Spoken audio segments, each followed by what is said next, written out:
All right, we're back for session 2, and this time I actually have the chat pulled up, so we're golden there.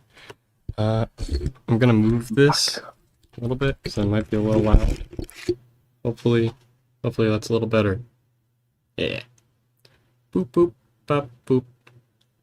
Seems like the soundbar is picking up my voice okay, so I'm gonna just trust that it's all good. Oops. Alrighty. But yeah, we're back with Israel. During the week, a lot happened. I was talking to people all fucking week. I talked to Tanzania. We're gonna get friendly with Tanzania. I was gonna square up to Libya, but Libya is chill for now in our eyes. For the time being. Is anybody having trouble joining the game? Because I'm getting reports that one guy is getting... I don't do that. So we're kind of chill with Libya for now. The Camp David Accords, we have a West Bank player and a Gaza player. Two separate entities in the game, by the way. And so I stalled that shit for a year. We're in 2001, almost 2002, and I stalled that shit for nearly 2 years. And only ratified a third of it, which recognized that Palestine might be a state, and then that collapsed Ehud Barak's coalition. But before that all really started getting... Okay, well, no, during that, because I collapsed his coalition, and then he took a trip to Ottawa in Canada with Arafat, the leader of the PLO, or PLA, in Palestine. And so they had a meeting in Ottawa, and since I'm Israel, I can play kind of as whatever entity is Israeli. I roleplayed that the Mossad tried to off Arafat in Ottawa. Blatant act of, like, just near borderline terrorism, to be honest. But we had a whole interrogation bit with the U.S. and who else? It was Palestine, the U.S., and Canada were all involved. They had arrested the guy in RP. They took him into custody, and then they took him to an interrogation room. And they were, like, trying to get him to talk. And I don't know if this is a blunder or just a silver lining dub for Israel, I guess. But the CIA came in and gave this guy an experimental drug that was labeled truth serum. And so we asked him out of RP what that is, and he didn't know. So I just roleplayed it being lethal. And the assassin died. So now that session 2 is about to start, this technically has happened all in a day, like canonically. This all happened in one day. In a way, because time's frozen between games. But, so, he's dead. Did I disconnect, or is it... Let me see. Let me see. Okay, lobby ID is posted. Yeah, the new one. They hosted, okay. What was I saying, though? Let's see. Oh. Once I see the map, I'll remember. Hang on. Oh my god.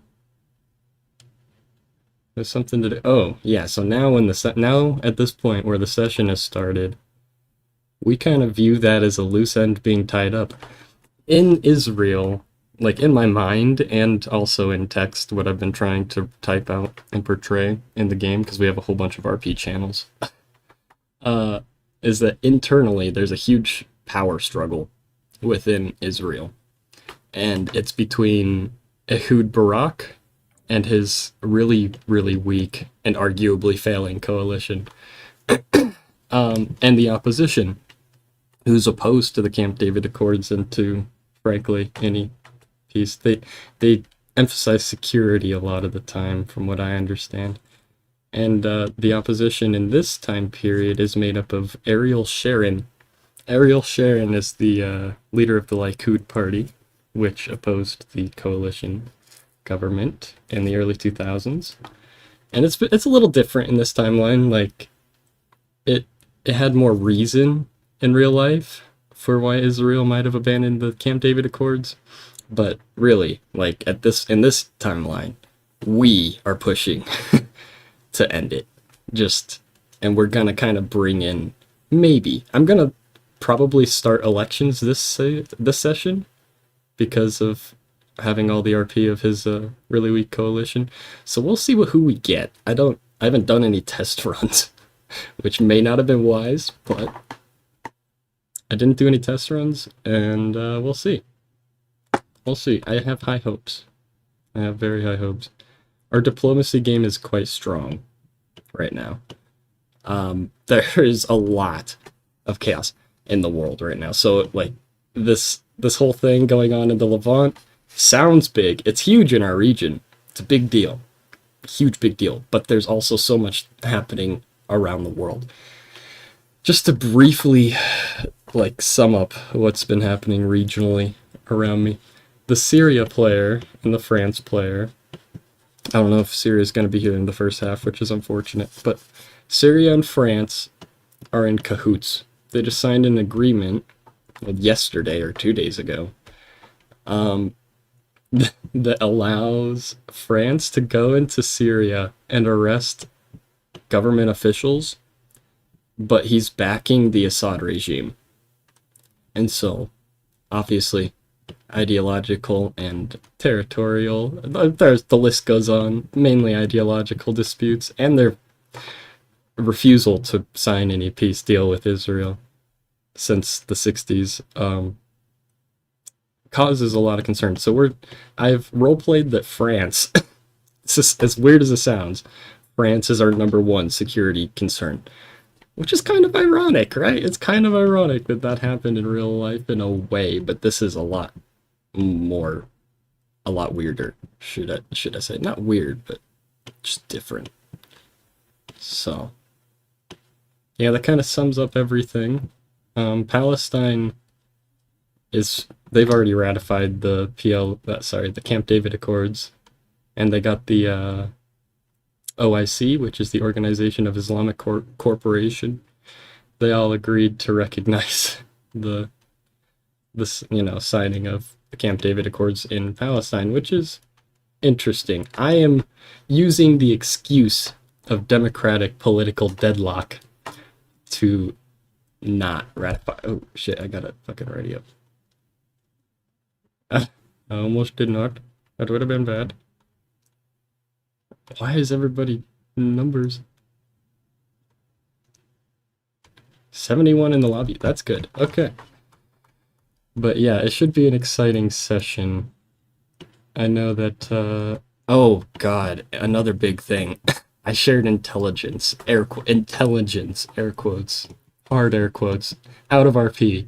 Nobody in the RP knows this, except for maybe the President of the United States and RP. But I sent to Bush some intelligence for Iraq and Iran, and they said that they had Syria covered. So they're gonna likely go to the UN and present the evidence that we've given them. And it's very loose. Like, it's very mirroring of the Iraq war.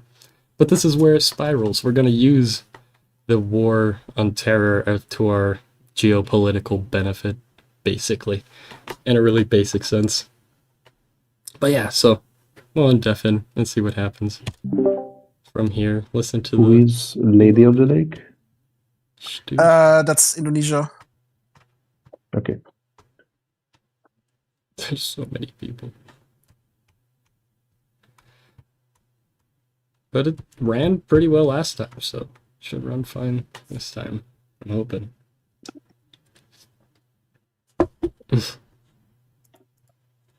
Oh, yes, and we have, yeah, we're hoping that the US, obviously, as tradition demands, we're hoping that the US goes and fucks up Iran. I don't, like, out of RP, I don't want Iran to collapse yet. I need them around to justify some actions. Even in RP, to an extent, I want that, but more on like the radical end of people, probably in Israel. More radical opposition, I Yeah. should say. Indonesia? They would want to wipe it Still out. betting on Syria. But He's also blowing the game up right now. generally, I just want to box them in. But I did give them evidence for like the mock, Please ready up.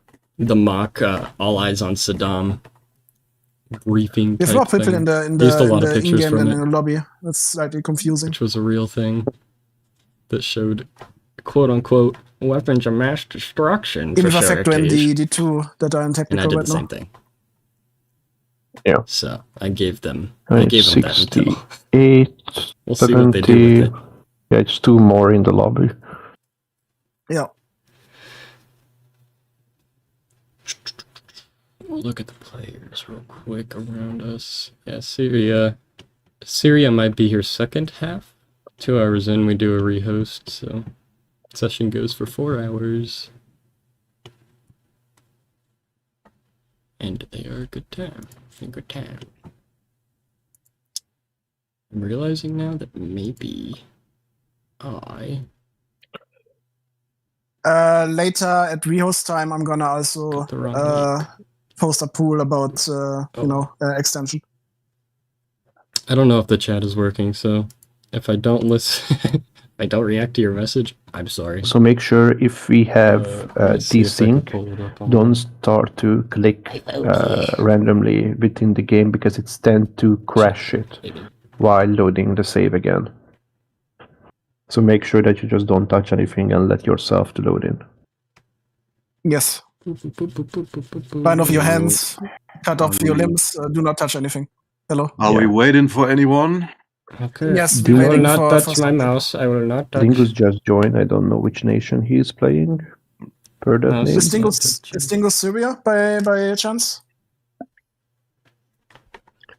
We will Yeah, see. it might be Syria. Dingus is Syria, okay. You just need to select a country then. And we don't have Belarus in.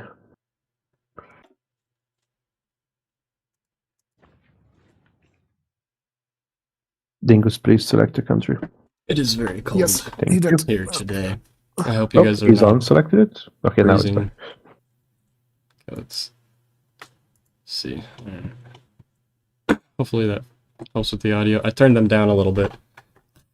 I realized they were hitting the Poland red. is also in. Still loud. Okay, good. Alright. That's everybody done, Should right? balance with me. I don't More or see less. Taiwan. I don't see Belarus. Has Beppo information on I Susie? moved my mic a little closer. Because I tend to mumble, Brock wants to speak. so it's probably easier if it's just right here. I'm just going to say, I think the easiest thing to do is to ask if there anybody not in the game. They need to stick their hands up, and if not, crack on. Yep. Oh, okay. So Susie is not. excuse. Okay. Okay. Then I think we're good to go. Yeah. All right. Then I will start the game now. Thanks, Bep. Thank you. If you hear Seem any to have missed it. Discord boops, I'm sorry. I always think about muting it, but then I decide against it because I get pinged a lot for the RP posts that I'm tagged in or that are related to Israel from whatever people are saying. So I apologize in advance if that is an annoyance, but just a forewarning that it's probably not your Discord, it's probably mine. Let's go to Middle East. All right. Alrighty. To see what the plan is.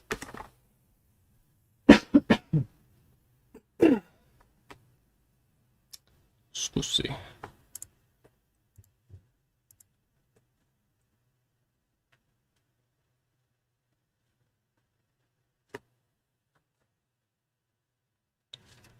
This is recording and streaming just like last time, so I might make, like I said last session, I might make little edits of these, because that could be fun.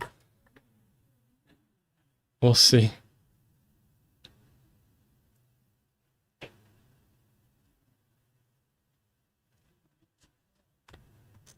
It's loading in.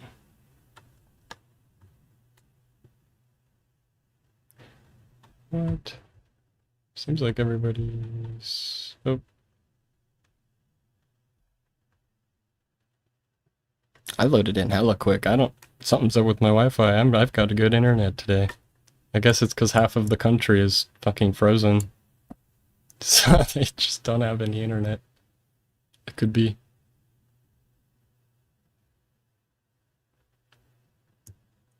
But once this gets started...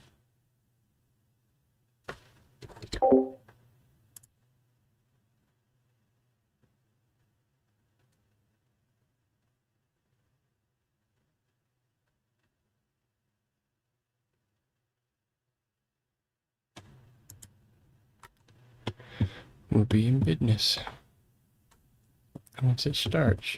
I thought about also putting music on it, but I don't want it to get copyright struck. And I think copyright mutes it, which kind of is very lame. Very lame indeed, so... I didn't even bother to organize any of this last time. So I might as well do that now. Just put all the tanks into one dude. Oh, well. -1.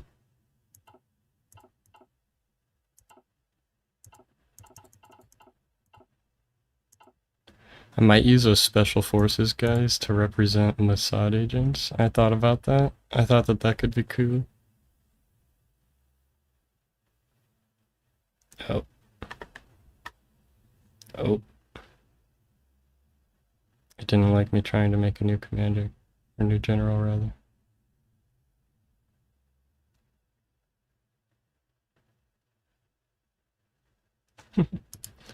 Alright, well, let's go see who we could talk to at the moment. It's easier actually if I just do this.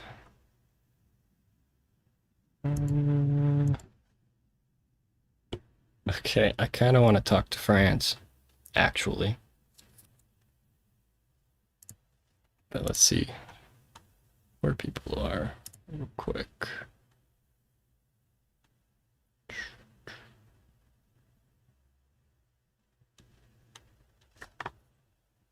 Oh yeah, they have a Paris VC up here, huh? Yep. You know what? He's talking to Bangladesh right now, so let's go instead to Greece. I think they wanted a pipeline to be built to Tel Aviv, which, I mean, I'm cool with. Also, I want to see how much his spirit is hurting us, if at all. Not really at all, actually. Economy is doing okay. Not great, but it's doing okay. We have a lot of debt. And that's because I put money last session. I don't know if you guys saw that or remember, but last session I put a lot of money into the North Afghanistan Alliance to go fight the Taliban. It was like $10 billion, which, shit man, my GDP is only... Okay, it's actually, yeah, that's still a lot, though. It's a little higher than I thought it was. Okay, now is that the spirit? Oh, now the spirit comes. Okay. We're gonna need money. That's gonna be an issue, actually. So let's go and talk to... Actually, let's pick a focus first. Sorry, I know this is really laggy on my end too. It's because my computer's not the best. But that's okay. Us small computer guys, we get around. It's okay. We make it. We make it true. I'll get 12 diamonds? What do diamonds do for me? Is that a thing? Ah, that's why I lost 7 billion, was because this... That cost 9? Dude, I could have just paid for it without taking on debt, but that's okay.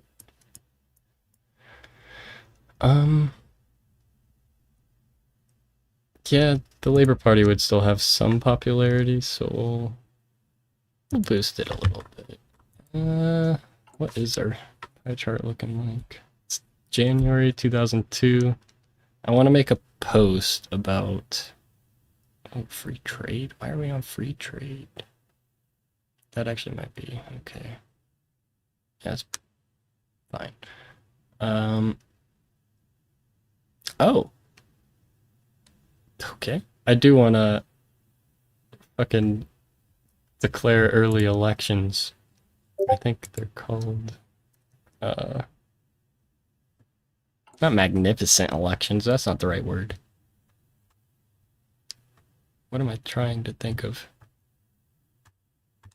My gosh. I'll collapse all the things here in a second. Extraordinary. Hold extraordinary elections. That's what we'll probably do. So let's collapse all these things really quick. Holy tabs. It's fine. Not complaining. We'll also use this as a list of people that we want to go talk to. I tried to talk to Saudi Arabia last time and they kicked me out. Wasn't very nice. Wasn't very nice at all, so I think they're sticking to their boycott of me. Okay, yeah, I wanted to... Yep. Collapse the things.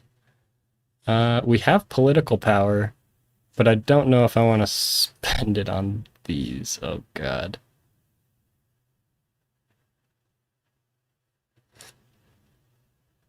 Oh, we'll leave the coalition? Okay, I preemptively basically did that.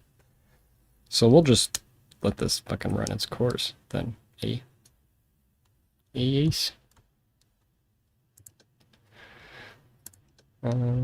Because I'm gonna let that coalition fall anyway. But I don't think we're gonna wait 200-something days for it to happen. It's gonna happen a little earlier. And if it fires while we have a new politician, that's fine too. But I think it's fair that we should make a post about this.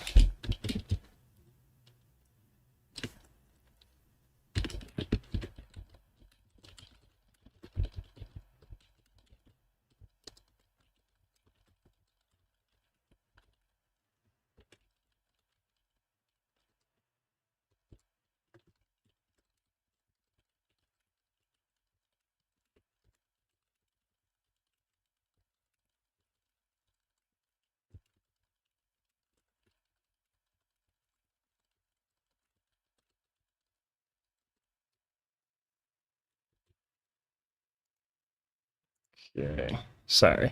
It'll be a short post, I promise. Following the collapse.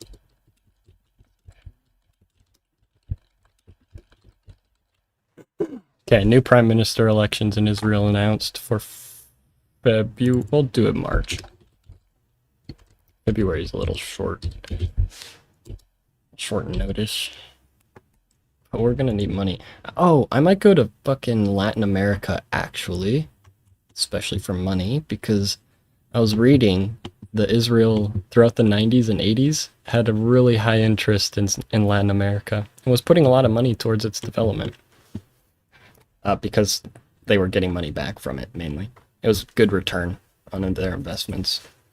And so we might be doing that. We might go see who exists here. I think Brazil to play. Yeah, Brazil. Maybe we'll talk to these two. Maybe Colombia. Maybe Venezuela. I don't know how to feel about Venezuela. I don't want the Americans to get mad at me because I'm already endorsing. But that's another thing. The Gazans defeated Hamas.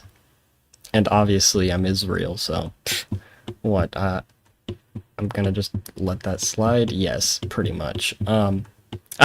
But we have a fallback plan. We're gonna fund the communists, which are militant against the PLO here, which goes in favor of our interests. Obviously, it'll maybe backfire.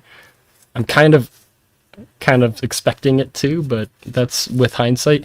I always have to remind myself that most people in this timeline didn't really have hindsight as a prevalent public thing.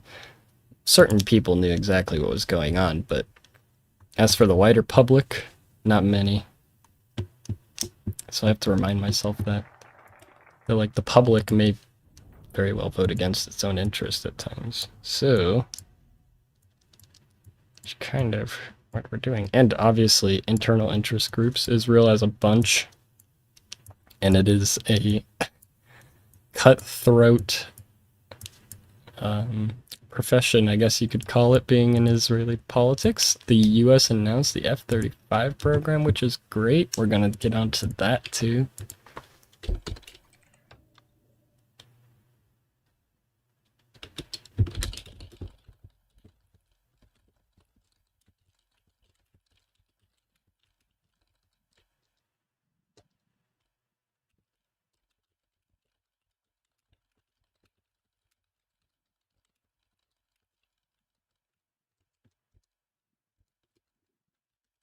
Tag West Bank, and we'll tag Gaza, because it's mainly really relevant to them, and it's a super short post. I don't want to bug everybody with something lame. But new elections announced in Israel for March, so that's when we'll hit the button. We'll hit the button next month. Unaccounted oil. Nice. So I think that means they've stabilized. Let's go to the United States. We want to be one of the first into this program, obviously.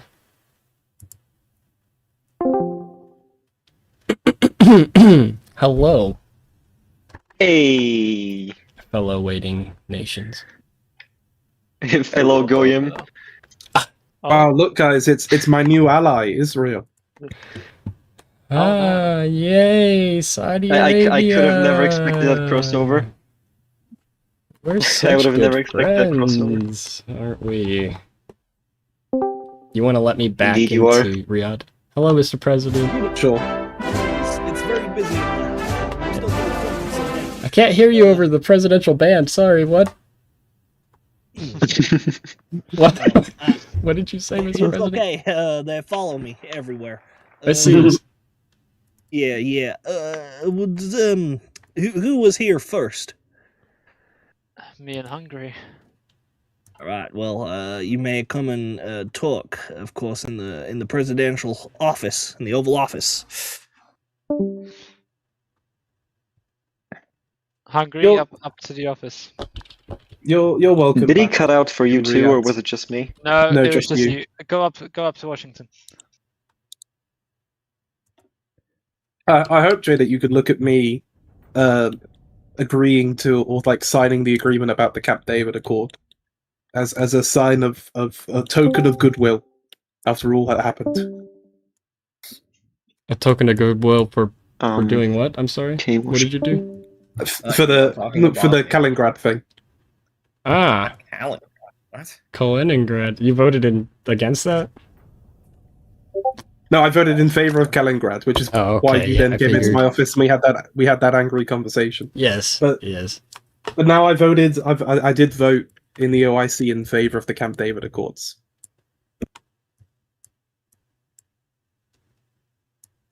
I see. Well, you voted in favor of it? Yes. Oh, okay. Well, you understand it that you were voting on recognizing Palestine's ratification of it. Of course, Israel hasn't legally ratified the Camp David Accords, so it's not technically something we're held to quite yet. Of I mean, course, that's true, we but do it's more intend so- to keep on the pathway towards peace, though. So I mean, I was originally against the Camp David Accords, so it's more just I've shifted my stance. oh, in general. even many Israelis, my good sir, were against the Camp David Accords, hence the deadlock. But I believe that we could get the political power one day necessary to push through the log jam. That's good news. Yes. Behind me. I may shoot it so I don't have to hear that every time I move. So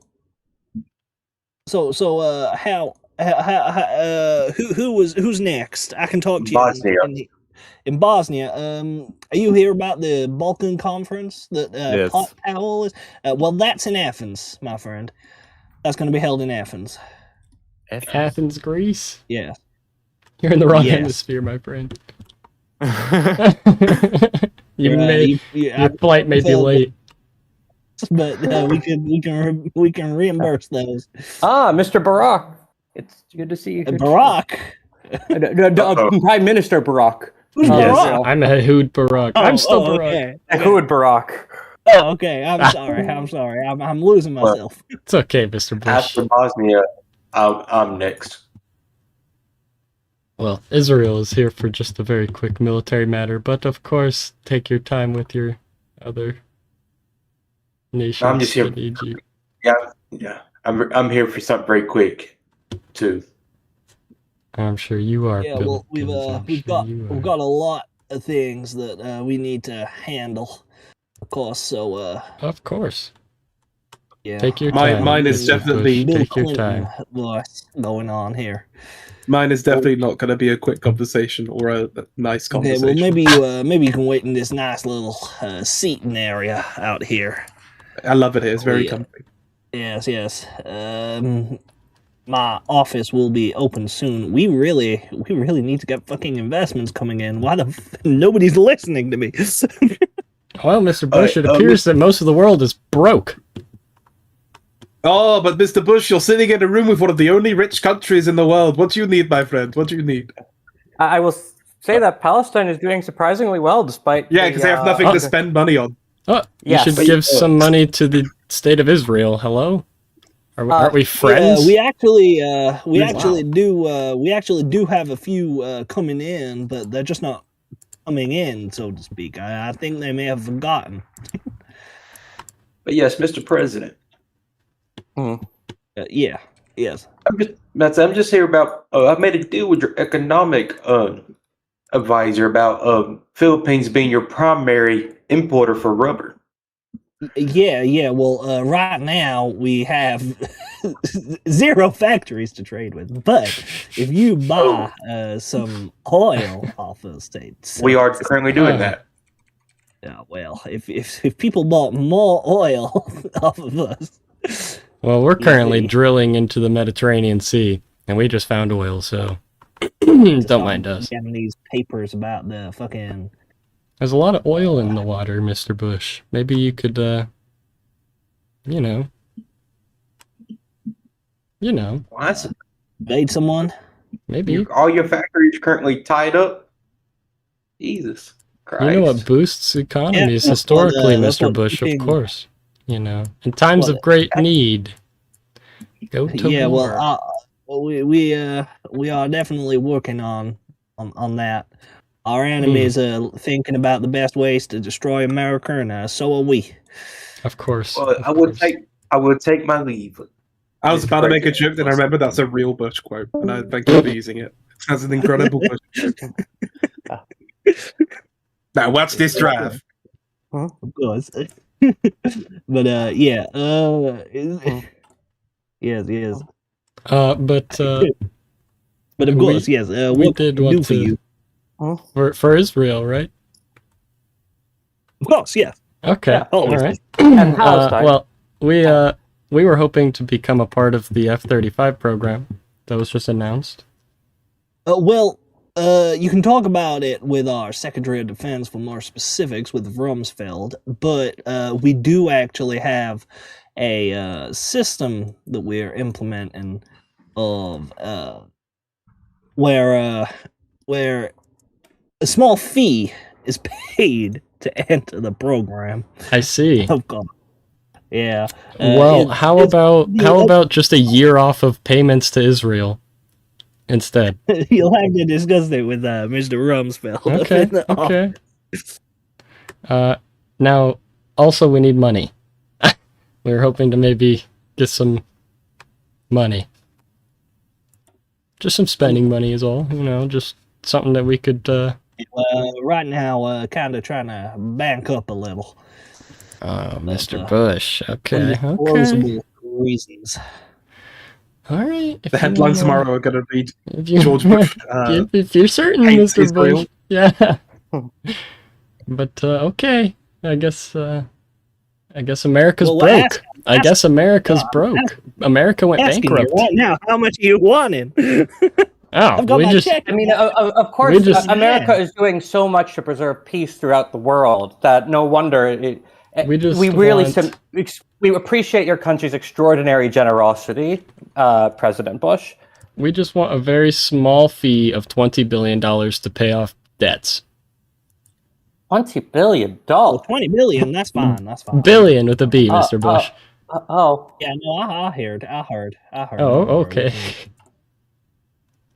Yeah, you see that, Palestine? You see that? I don't need your money. I wasn't offering you money. I was offering you long-standing cooperation and the pursuit of peace between our peoples, Mr. Barack. That is why Saudi Arabia, you supported the OIC resolution to... I mean, yeah, but it would be...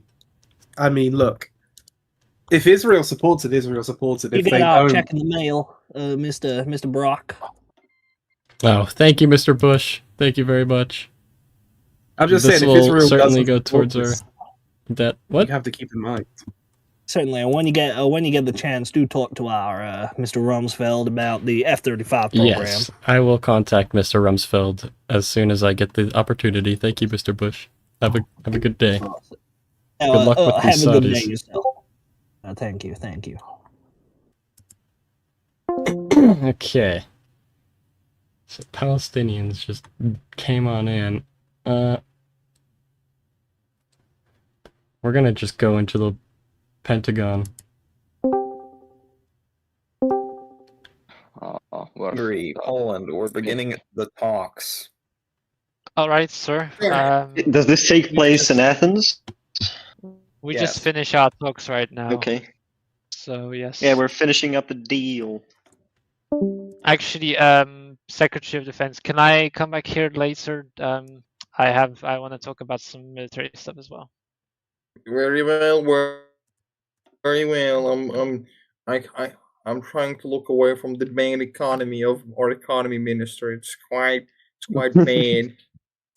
Dick Cheney, fix the fucking economy, man. I mean, the weapons deal should alleviate over there. We'll provide America with sweet money. Oh my god. Mr. Rumsfeld. I mean, Mr. Yes. Secretary of Defense, I was sent by Yes. President Bush to talk to you about joining the Yes. F-35 program. who the fuck telling you my about the God. F-35 program? Who the fuck? Well, we just heard rumors. We have our ways of knowing, of course. I mean, judging by your reaction, I would assume these rumors are true. I would assume these rumors are true, so we wanted to be a part of this. This aircraft's Mossad heard development. rumors. Yes, yes. Word Since when travels do you quick within the rely on defense rumors? industry, okay? Word travels fast. Alright? Listen, Mr. Alright then. Rumsfeld, we just I'm want gonna to leave be... you to conduct business. Well, All right. the F-35. Thank you. Wait, I think we I think we actually, out of RP, I think we actually have, like, we're opened the list of F-35 program members. I think you already should be part of the F-35 No, program. Mr. Rumsfeld, I have to request to join it, so that's what I'm here for. And the president Then said that... Oh, what? Then requested, goddammit. Oh, okay. Alright. We requested it. In 45 days, I think something will happen. I don't know exactly what. I don't remember. But... Alright, thank you, Mr. Rumsfeld. Goodbye. Goodbye. Okay.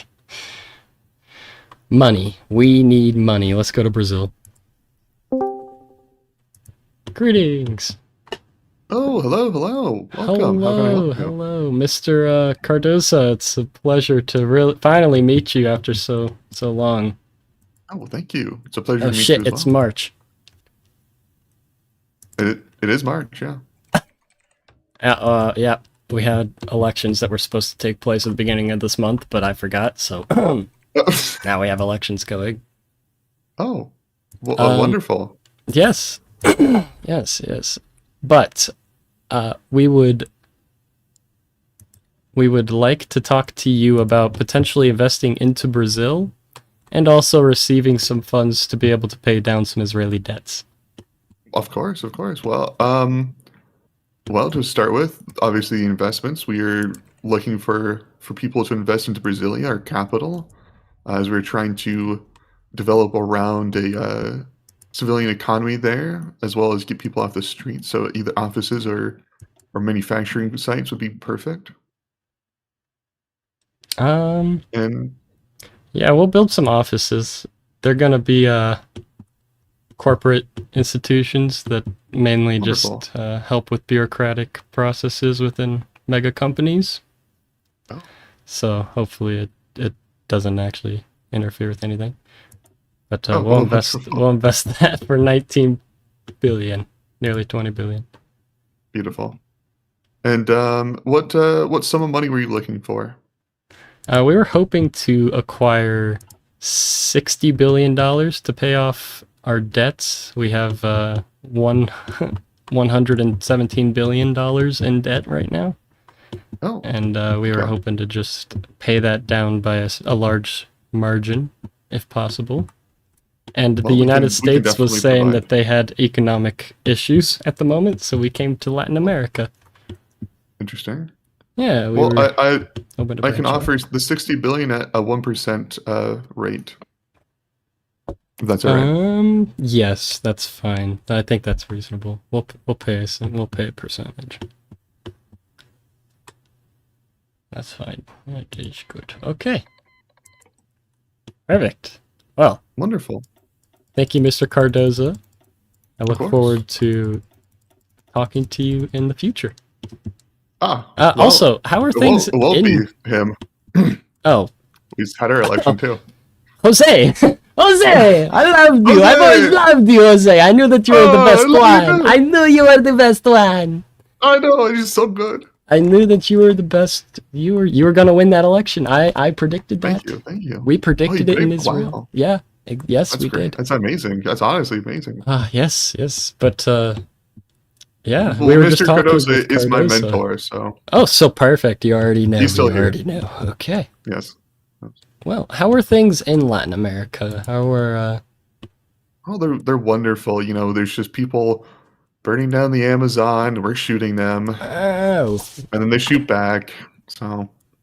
That So we're building sounds guns. nice. Yeah, That sounds nice. It's very are these very of warming. nationalities, these people, or are they just random individuals that are No, they're trying to make cocaine and like fields in the Amazon, and that's supposed to, and they sometimes burn down and they get the entire population high for a little bit. But that's fine. It's fine. It's probably fine. I mean, how bad could it be, right? We got reelected? Oh my god! Oh my god! Hooray! How? You're doing such a good job. It's because you predicted the I was getting elected, that you got reelected.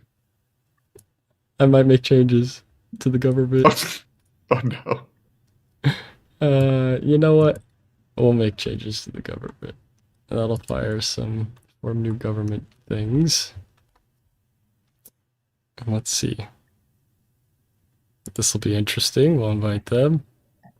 Oh my god, that's a lot of political power. Oh, oh yeah, you get a bunch for when you form the new government. Hold up.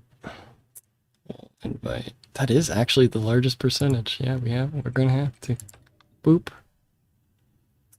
Let's see. Now that, yeah, because I just brought the opposition in, they won't like that. Alright, fuck it, we'll just reform his fucking party, that's fine.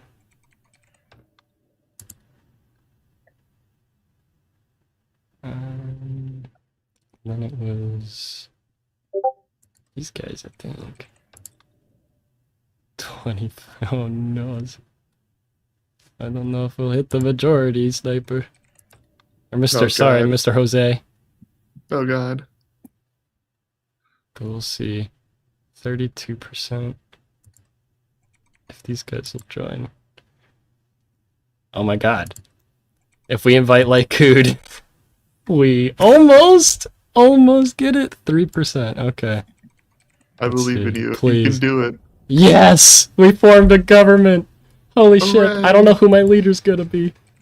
Are you gonna get it? Well, I mean, it should just be whoever is currently. Yeah, I think so too, to be fair.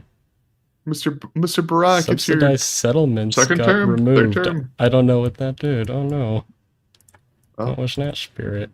That's fine. I think that's your very legal settlements in the West Bank. I think that was me actually combating them, and now I'm not. What's that 'cause I've, subsidy, like, right? cooed in. Yeah. Yeah, subsidy is you were supporting it. Okay. Yeah, fair. Well, we might RP that still, that I'm still supporting that, to be fair. Clofu decent. Okay, well, thank you, Mr. What was your last name again, sir? Sarah. Ah, Sarah. Yes, thank you, Mr. Sarah. The Brazilian and the Israeli people are friends. Of course. So. Well, if there's anything else you need, obviously you're always welcome, Brasilia. Well, thank you very much. Farewell. Farewell. Bro, we just fucking...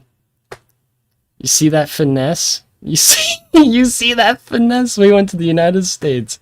Got $20 billion from the president. I expected the Secretary of Defense to demand money. I was gonna use that $20 billion for the F-35 program. And then he didn't. And so I took that fucking $20 billion, put $19 billion into Brasilia, and came out with $60 billion in bonds, to be fair. It's a little different. With a 1% interest rate, which honestly isn't that bad. So, you know, we were able to pay down our debt quite substantially there. So that's not bad at all. Yeah, who do we want to go talk to now?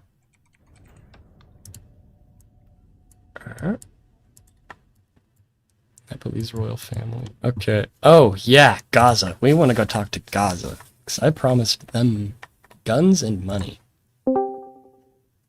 Hello. Hello. We were hoping to talk to a non-government representative of a potential organization which we may or may not have affiliations with privately. If you catch my drift. Yeah, so just give me a second. Perfect. The game added me to Iran's faction automatically. So Oh, you're already in power. Sorry, never mind. yeah. Never mind. We're here to talk to the government. Fair enough. So we had talked about potential arms deals and agreements. Is that correct? Indeed we did. Okay. So we are willing to send you 978 M16A2s. How's that sound? Sorry, just putting down a investment thing. Okay. No, you're fine. I also need to write... Oh, shit. I forgot I invested into Brazil.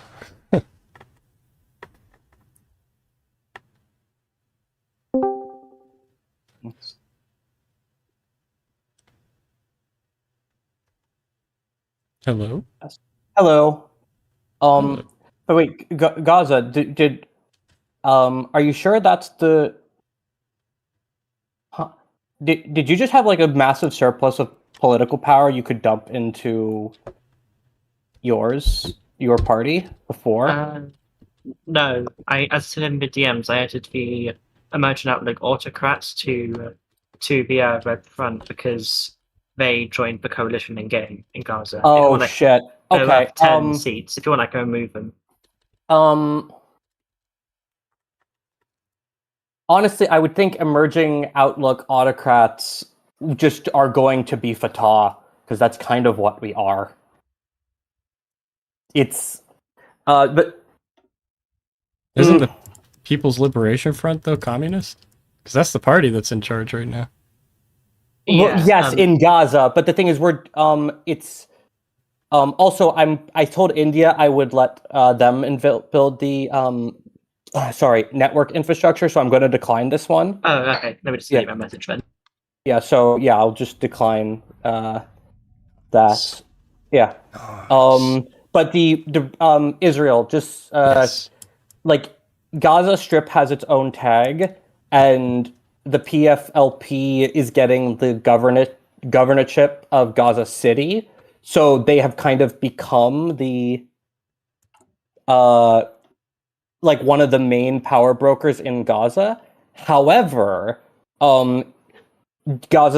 Palestine is still supposed to be a unitary state, and we're going to be doing a post explaining what the actual coalition government looks like in detail. Yeah. Okay. That's all. Right. How does that really affect me? It doesn't directly. I well, guess. Your government would know that, like, Fatah is not the main power in the city of Gaza anymore. That would be just public knowledge. There are still Fatah officials in Gaza.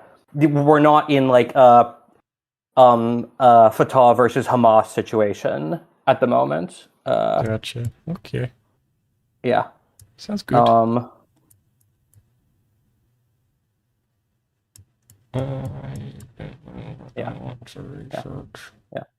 Yeah. Right. Well. I sent you a DM. That's fine. Go Yeah, on. I saw.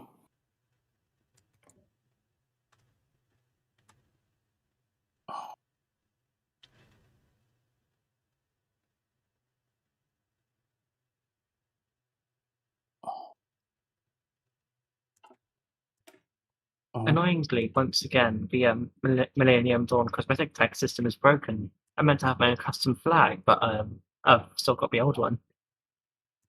Shame.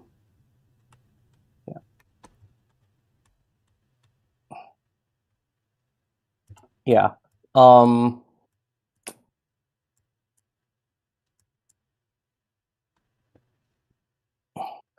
But yeah, Palestine and the Palestinian Authority are having their second elections, and we even announced it from the White House.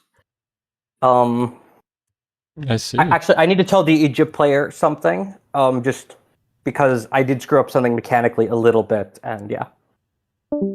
Okay. Anyway, he said 966 rifles.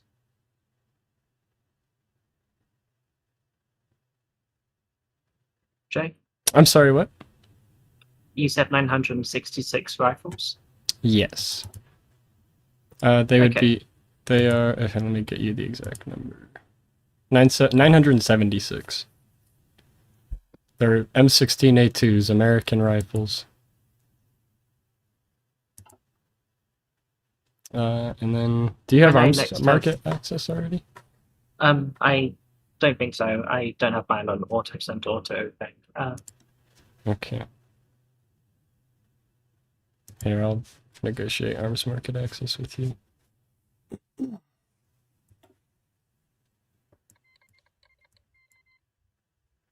In 10 in-game days, I'll have my my one Civ factory available.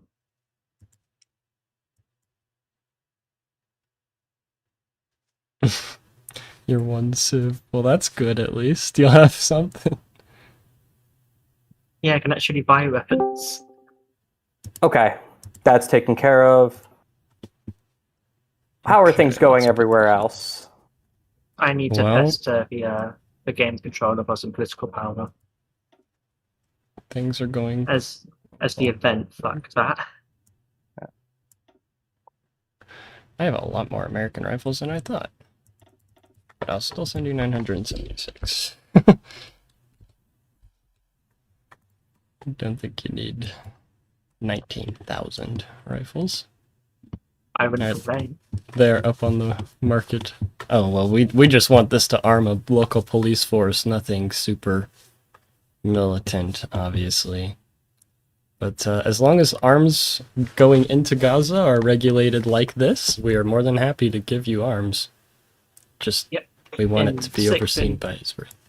Yep. 6 in-game days, and my 1 civ will be... Actually, no, it should be free now, because it's got a tick. Oh, here, wait. Let me actually remove this, because I'm going to put it on there for cheap.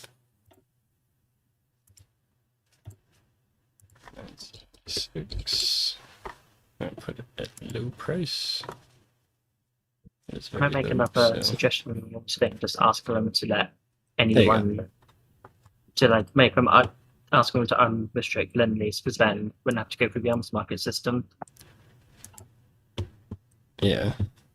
I don't know if they'll be able to do that after starting the game. Yeah, not after start, obviously, but maybe for future seasons. But if you want to pay us, we will give you some Civ investments. So I pay you for Civ investments. Yes. Which can then be used to build and import arms. Well, sir, you're technically not a state. Yet.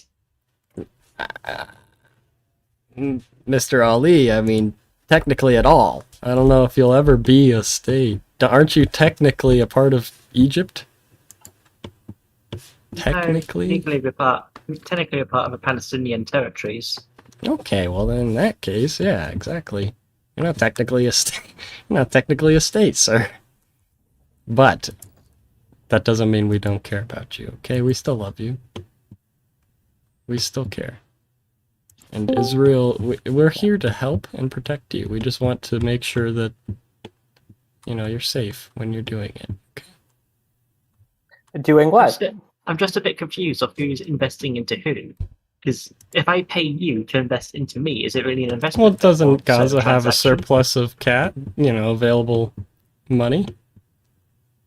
I know, I'm just wondering why it's an investment if it's more like a transaction. We're giving you a facility that will build you things, and that will, you could use to import goods or also manufacture weapons. Well, not manufacture weapons, but also import weapons if you really want to. And you give us money in return, so that it's basically a non-investment for us. Cover the books. Is it like a mutual investment? I invest to you and you invest the same into me, or is it like... That's what I'm trying to... Well, no, you don't have to invest into us. Just give us the cash. Because it'll take way too long for Gazan engineers, under our belief, for them to build a facility anywhere in Israel. So, Oh, currently I don't need any more factories as I have a worker shortage right now. Oh, that's a shame. Okay, no, that also makes sense. Aren't there like a bunch of children there? How are you shortage of workers? What the heck? I have no idea. I think it's got something to do Send him with to the factories, Mr. Ali. Okay, well, also, I wanted to ask really briefly what your goals were for your political party in Gaza. Apparently we're just dedicated to... Unless you want to answer, Westbank? No, we're asking Gaza. The Palestinian Liberation Organization stands united in favor of a two-state solution. Well, thank you, Mr. Arafat. I'll be sure to pass this along to the press or whatever you want us to do. The PFLP, of course, publicly endorsed Arafat in this Palestinian election. Everything is fine. Did they? Yes. Are you sure? Well, we also just made a new coalition government with the Likud party, so I mean, things could also be worse here. So who is the Prime Minister of Israel at the moment? Great question. Out of RP, I have no idea, to be honest. Let me see if I can retire. Okay. Because I wanted it to be a new guy, and then I did the elections, and he got reelected. Okay, but now you have a coalition with Likud. With Likud and other, what was the opposition party. But it's still Prime Minister Netanyahu. It's not Netanyahu, no, it's Ehud. It's still Okay. Barak. We'll still say it's Barak.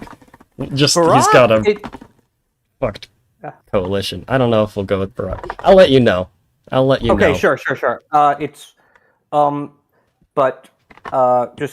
It is, Arafat will probably pen an op-ed for a major Israeli newspaper saying that it's good that we're both holding elections at the same time. Blah, blah, blah. Please vote for peace between our peoples. Of course, of course. Well, thank you, Mr. Arafat. But I do have some business to attend to elsewhere. And Okay, Mr. Ali, thank you as well. Hold on, I have got a game question. Has the invite to energy market button always been there? It was brought in last season. Yeah, it's a new thing. But it gives you... You have to be neighboring whoever you're going to join. Like the energy market. So I could, for example, invite you to Israel's energy market. And it'll give you fuel, I think. And also a reduced amount of energy cost. Or demand, or whatever. And so... Yeah. I mean, we could always talk about that in the future if interested, but... I was back in Camp David, Mr. Fatah. Yeah. That's because the Fatah doesn't have Gaza's best interests in mind, of course, Mr. Ali. That's why. Israel does. Israel does. Also, now on that matter, I bid thee farewell, gentlemen. Farewell. The guy in charge of Gaza is a random guy, he's just randomly generated. I know he is, yeah. But who is it then in RP? Do you know? Have you decided? It's the current. By air quotes, current. He's dead in Taliban. Mr. I suck with names on them. It's okay. Yeah. Well, then I won't call you Mr. Ali then. All right. Well. We have some business. I'll send it to you in the DM, please, for these. Yeah, that works. Thank you, Gaza. Thank you. Okay. We're playing buddy-buddy with them, but I was really hoping... Oh, okay. Those pop-ups happened, and I thought this demilitarized zone went away. But I was really hoping that our fucking... government...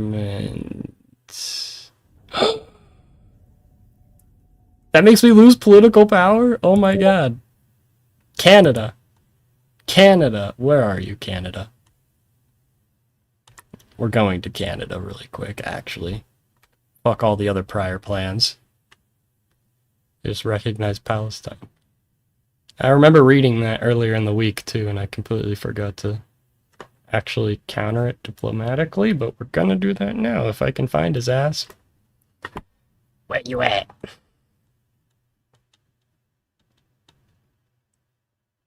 Oh, he's in Egypt. And yeah, I have another visit I need to make to encourage people to recognize me diplomatically. So I'm going to... Yeah. Yeah, we need to speak to the Canadians whenever possible, please. Absolutely. Thank you, Mr. Cretin. We'll be in Paris whenever you have the... Oh, not Paris. We'll be in Canada, I guess. Okay. I'll be right back for the meeting, guys. Sorry. Okay. Let me find the America channel. Where is it? There's so much scrolling. Do you have a Canada channel? I guess you don't. Here, I'll just make a VC and then we'll go down there really quick. It'll just pop up below. Okay.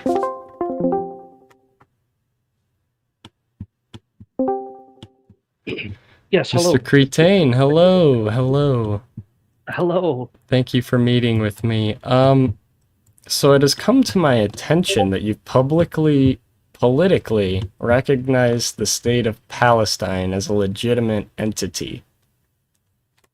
As a legitimate state, may I actually, dare I say the word? Yes. You understand that this could have political ramifications between Israel and Canada, yes? No, we understand this, yes, but we wish to come to you and open doors, and we do not mean this to be a hostile act towards the state of Israel. And, well, it feels less peace-loving, more political pressure that's being placed upon Israel, sir. And we're just wondering what your prime motivation is for recognizing that Palestine is a state before Israel's even had the chance to ratify the Camp David Accords, which is the foundation of them becoming a state. We are greatly concerned about the safety and the further. Sorry, hold on. And the meeting is in the Cairo. I'll be there soon. Back to the point at hand, though. Yes. We understand how you feel about the situation. However, we wish to let you have an understanding about how we feel about the situation, and that is that Arafat almost died at our watch, and we feel obligated and responsible to protect Mr. Arafat, and we thought this was the best course of action. This is not protecting, no, sir. And protecting Mr. Arafat would have been increasing his security detail, not necessarily recognizing a state before it's been recognized by what some may consider to be its occupiers.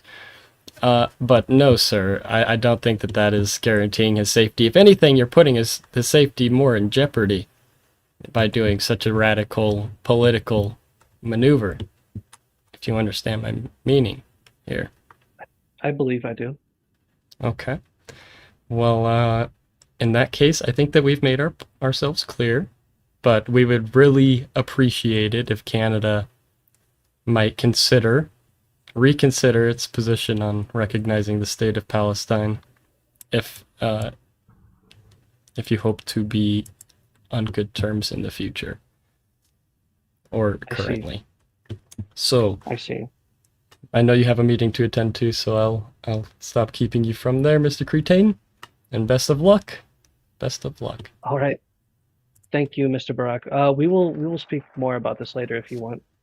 Of course. Our doors are always open. Thank you, sir. Thank you. Okay. Israel's fun, man. I get to be intimidating, but also like this tiny little desert fucking thumb in the middle of nowhere. A green thumb. Let's see. Oh, fuck, dude, we were just talking to Canada. I should have asked him about that. You know what? What do these need? Oh, we need the Schutzpah. Yeah, the Schutzpah. Where is Schutzpah? I just saw that earlier.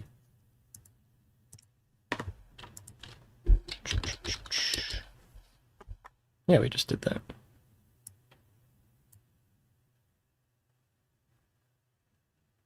Oh, it does not have national spirit? What? What does that spirit do?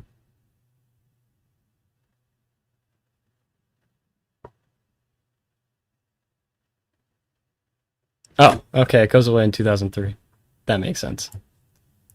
Okay, in that case, we will do another IDF thing.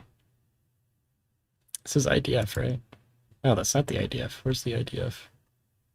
Here's the IDF. We're gonna keep doing the IDF things. Mainly just bonuses, but they cost a fuck ton of money. Not really, but, you know, for little Israel, it's a lot of monies. A lot of monies. But good thing we have Papi Americani to give us the good green bucks. And we're chilling. Okay, who else? Let's look at the player map. Look at who we could talk to. Canada's talking to the Arabs. Palestine was there, so I'm assuming that means that they're trying to get other countries to recognize Palestine. What is happening here? Why? Why is the Taliban coming back, sir? Anyway, yeah, they're probably gonna all try to recognize Palestine.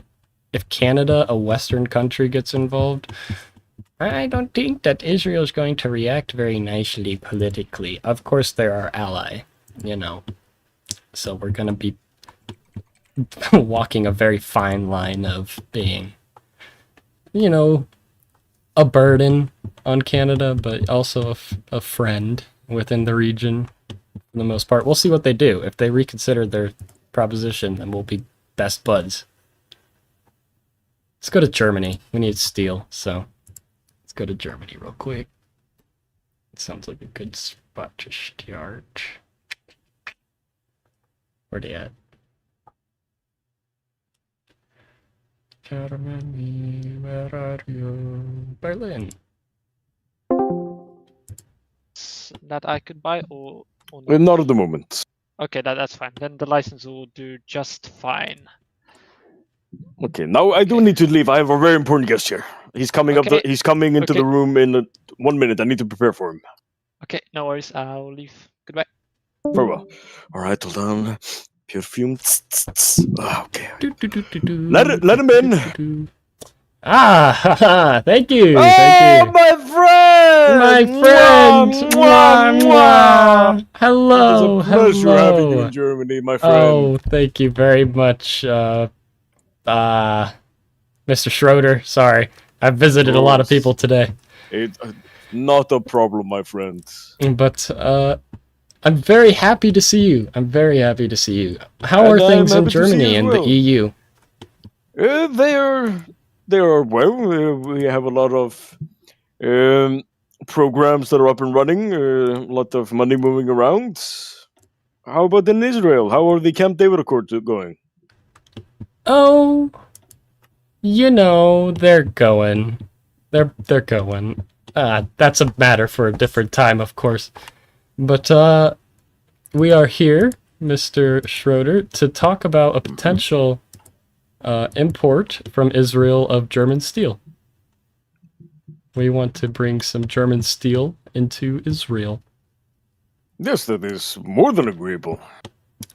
Is Germany And we in are need even of... willing to. We are even willing to fund this adventure. Really? Of course, for our friends in Israel. Wow. Okay.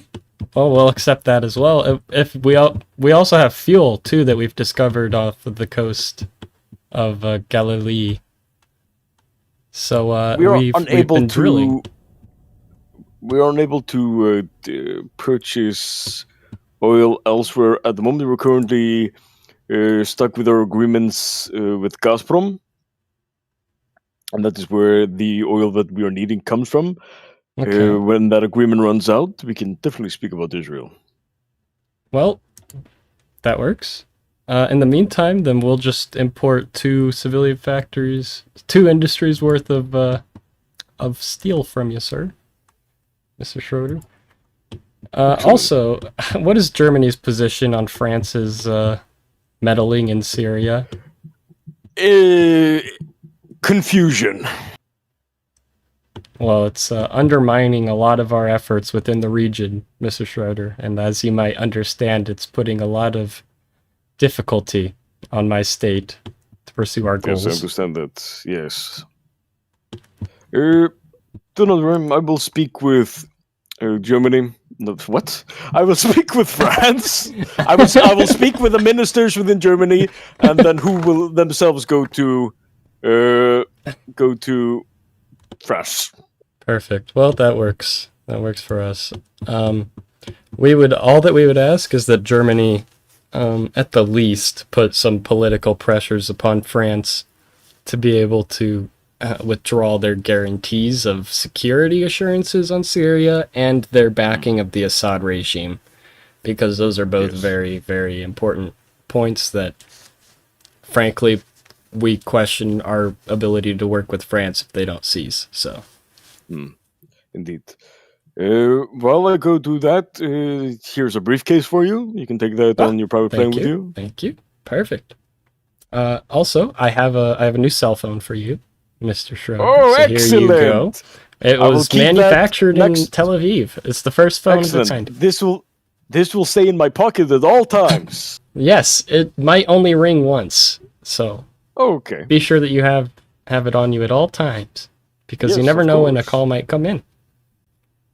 Yes, but, I'll even strap it to my head if it needs to be. No, that might cause cancer, I think. You know, you never know what's in this lithium battery. But either way, thank you, Mr. Schroeder. But oh well. Thank you, Mr. Schroeder. Thank you, Mr. Schroeder. You haven't also, accepted. We you wanted haven't taken the your money. briefcase. Yes, thank you. Yes, thank you for the money. Excellent. I mean, briefcase. Yes, anything for these real estates. Yes, well, thank you. Have you heard any? What is the most recent news regarding Egypt, Iraq, Iran, even Syria, Saudi Arabia? We've been very lackluster in our efforts there and gathering information. What do you want to know? Like their political situation, military? Yeah, just more situation? so, just a general. What's generally happening in the region? Are there, other than, are there any tensions other than the usual tensions? Well, of course, there are always tensions here in the Middle East, my good sir, but currently things are fairly tame. The Arabs within the Levant are trying to get their state recognized via Western nations, which that will never happen. Yes, thank you. Thank you. Canada has apparently been brainwashed by these individuals, and so we questioned the Prime Minister of Canada as well, but Canada? Yes, they just recently recognized the statehood of Palestine in an official manner. Yes. Before Israel has even had the chance to ratify the Camp David Accords as something we agree to. But That apparently is, the Canadians agreed most to it. So that's interesting. Yes. Oh, speak of the devil. Speak of the devil. Hello. I actually do need Hello. to speak to both of you about certain things. I will speak with Israel first. No, you will not. You will not speak because we're currently in a conversation. I'm sorry. I am so sorry. Oh my goodness. I was shut up. You tell him, Mr. That Schroeder. is, You tell him. that is most interesting. I It did is. not know Canada would do this. Well, I haven't read the news about this. It's recent. It's very recent. It's very recent. Out of RP, I just got a pop-up about it because he hit the button. Gotcha. And I lost 50 political power. But what about Gaddafi? Gaddafi. You want to know information on Gaddafi? Well, I will, Yes, go ahead. No, I will say our relations with Gaddafi are normalized, rather calm, surprisingly. It would be nice So I if they wanted to get your implemented take on it. elections, but yes, they are fairly calm. But for a dictator, he is a tame dictator, I suppose, a despot. Yes. But in terms of intelligence that we know of what's going on in Libya, Gaddafi is sponsoring an institution, an education institution, called Gaddafi's whatever, Institute for Education is what we're calling it. I don't really know the official name.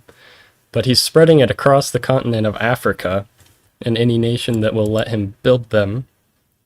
And while we did have a UN objection to the institution and a challenge for the AU to investigate it for potential hate, creating environments of hate and radicalization, but we've since dropped that resolution due to recent political developments, namely with the United States. But currently, we are kind of on the same page of maintaining a cordial relationship with Gaddafi, Mr. Muammar Gaddafi. But of course, we are still ideologically opposed to his despotism. Okay. Well, yes. After I speak with the ambassador that is outside, I will head over to France and speak to them about the Syrian situation. Perfect. Well, thank you very much, Mr. Schroeder. Not a problem. Best of luck. You're welcome to wait, Chirpy. I believe the ambassador that's outside wanted to speak with you as well. Ah, so you're yes, welcome to stay. I'll just take a seat right here. This works. All right, open the door. Let him in. I'm so sorry for interrupting earlier. Please accept my apology. Do not very worry. It is the secretary's job. She's fired. Yeah. Oh. You just got that poor girl fired. I hope you're happy. Hope you're proud. It was her first week. She was just an intern. It was her first day. It was her first day. First 5 minutes and she's already gone. Okay, I sorry. sow the seeds of chaos. So, But, yes, I'm sorry. I'm sorry. It's okay. What do you So continue to we speak just about spoke. this? Well, a couple of things. For one, we just ended a meeting in Cairo with Syria. We've come to an understanding about Syria. Syria is going to expel the French in exchange for a guarantee from Russia, but they have to let go of Hezbollah. They have to let go of Hezbollah. And, however, there's a concession from the Syrians. They want to give up their rights on the Golan Heights. Really? The Syrians want to give up their rights on Golan Heights. But they still won't sign a peace agreement with Israel? Will they sign a peace deal with Israel for the war that happened in the 60s? That they still, to this day, have refused to sign? Yeah, that's like a blood oath, isn't it? Yeah. What? I don't know if it's a blood oath. It's a treaty that we want them to sign. But No, I mean just a they're piece of paper. like what I meant is they're still blood angry about it. But I'm sure that maybe they'll talk about that. Well, Mr. Cretain, as far as Israel is concerned, for one, let me just mention that it's pretty rude, to say the least, that Israel wasn't invited to these talks when it concerns Israel's security the most. But for two, I don't think that it's necessarily the French that are the issue, it's the Assad regime itself within Syria.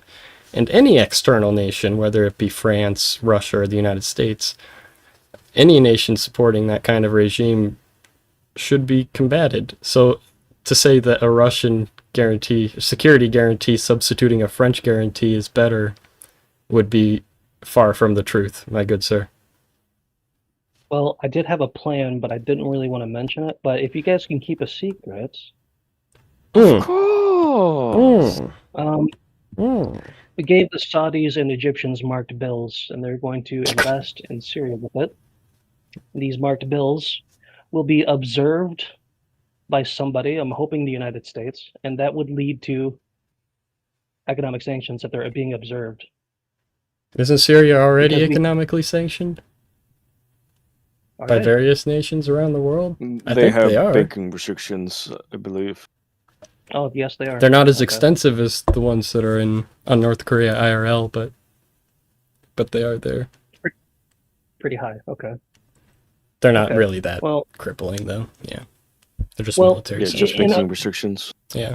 I see. Well, in other words, this would give definitive proof to the Americans that the Syrians are, in fact, funding terrorism. Well, you'll find, my good sir, in any of your visits around the Arab world that most of these nations are in cahoots with terrorist organizations, namely the Saddam regime, the Assad regime, the Gaddafi regime, and, of course, the Ayatollah. All these dictatorships and despots cooperate with terrorists. So, I'm glad that you finally came to that realization, but we could have told you that in the 80s.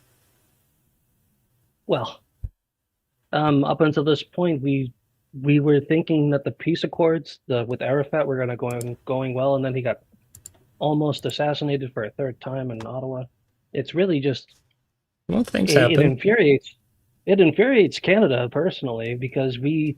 There's a failure of security on the part of Canada, of course. So it should be an embarrassment, but also, it's not Israel's fault. It could have been any random person that tried to kill Mr. Arafat. Hell, it could have been an American or a Canadian himself. Yeah, if you think about it, yeah. On that note, we hope that this improves our relations with Israel. We are deeply sorry, though, that what we have caused has offended you. We did not mean, or the intention was to offend you. It's not in that regard. Well, accept your apologies, Mr. Cretain. I don't wish to intrude. I have business with Canada, just for later. Okay. Okay. I will. I don't wish to intrude, but you have done it anyway. Yes. Yeah. Sorry. Yeah, I will. Typical Palestinians coming into my VC. I'm just kidding. Yeah, Canada. If you wouldn't mind, just whenever you have a time to come down to the Gaza Strip in the Middle East. Give me 5 minutes. Sure. I don't understand why people are incapable of just sending letters and to rudely walk into someone's country. Yes, or an email. Has the third world not heard of an email? Is that something that doesn't exist beyond Israel's borders here? Hello? Does Palestine not have a computer? They might not have computers. We might have to give them computers. Actually, that's a fair point. They might actually not have computers. Actually may not have computers. We might have to do something about that. Maybe. But then again, maybe computers can explode, so maybe not. Yeah. Anyway, how does Germany exactly play into this discussion, Mr. Cretan? That's my curiosity here. It's about Gaddafi. Okay, now we're interested. Yes. So he wants sanctions lifted. In exchange, he's willing to work with the Europeans further about democracy, free elections, and so on. I know all these of are this words already. and promises, but not actions. We've heard many words and promises from the Gaddafi regime in the past, and we're supposed to trust it now. Why? Well, Canada feels obligated to help the situation in some fashion, but we just really, really need Libya to calm down. I don't know. They're very aggressive about these things. You know. And you think that... Yeah, and I feel like that aggression is a very significant teller of what their intentions may be. That their intentions may just be aggression. You're wanting from Germany here. We already know all of these things. Well, maybe we could set up a meeting with Gaddafi and just talk things out. Talk things out, huh? In what capacity? Well, about perhaps lifting of sanctions in exchange for major concessions from Libya. This is already an EU matter. Okay. And as far as Israel is concerned, we're not going to support any kind of lifting of sanctions until they start lifting their boycott of Israel.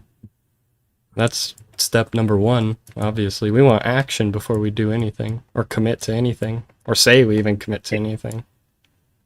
If I could get them to stop that, would you be willing to hear them out? Well, do you know what their terms are, or like what they want? What do you hear them out on? What exactly? But yeah, if they end the boycott, yeah, we'll talk to them. But their boycott includes a diplomatic boycott of Israel, so it's a little difficult to make diplomatic relations with a country that's boycotting our country or our state. You know? Yes, it is kind of frustrating to do. But yes, if you could get Gaddafi to sit down at the table and ease up on his boycotting, then we will, of course, speak with him in all of his glory. In his Ray-Bans. You want to talk to him now? We can talk to him now. Yeah, sure. Okay, I will email him. Okay, perfect. So Gaddafi's got email? Apparently, yeah. Yeah, he has a website. Oh my god, he has a website. Is that for his little school, his little terrorist school? We know. No, what I think it's just about how great Gaddafi is. Of course, of course. But yes, arrange the meeting, Mr. Cretan, and we'll be there. How about that? All right. Yeah, I think he's busy with the U.S. Yes. Well, I can only imagine why. So,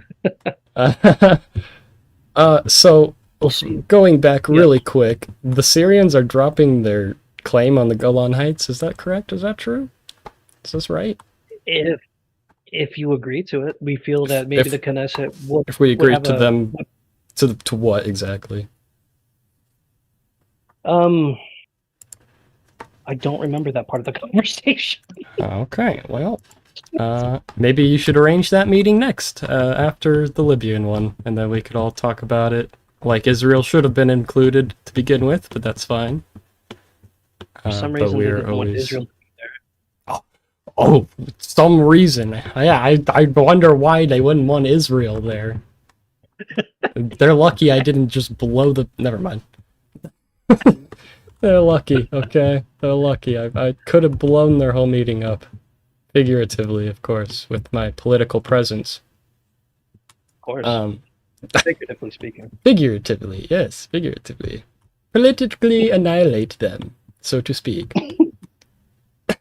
All right, I'll work on that. Yes. Well, wait, has France thank been you. made aware? Of Yeah. Also this? that. Is France included in this? Because they may not agree. Syria told me that they're going to talk to them. Oh, great.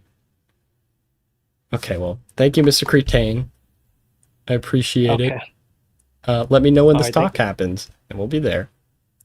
Of course, I'll email you right away. Thank you. Thank you. Farewell. Bye. Okay. Wow. That's an interesting development. Yes. Do you see the neighborhood I have to deal with? Mm-hmm. And the external influences that keep trying to poke their noses here? It's a pain, Mr. Schroeder. It's a pain. But sounds like you're explaining. It sounds like you're describing the EU. Yeah, I'm sure it's similar, to be honest. How are things in the EU? They're good. We're currently set to have a meeting soon. Okay. Well, if the EU or EU members are ever interested in investing into Israel, we're always accepting investments. Of course. Thought I'd throw that out there.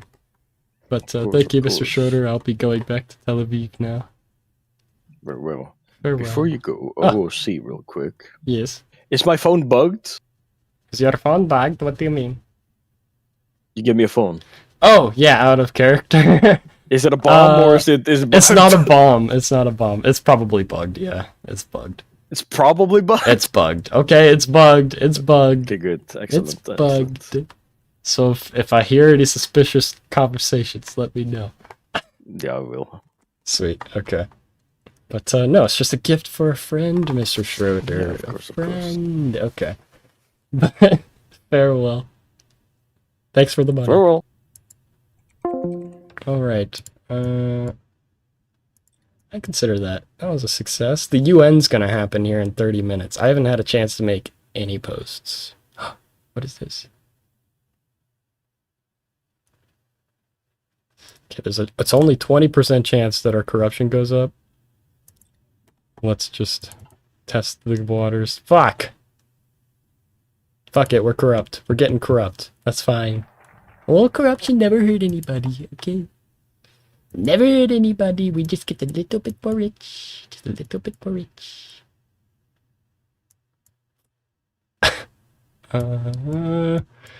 All these focuses cost me money, man. Okay, let's just do this. Modify the national... Does it say Swiss model?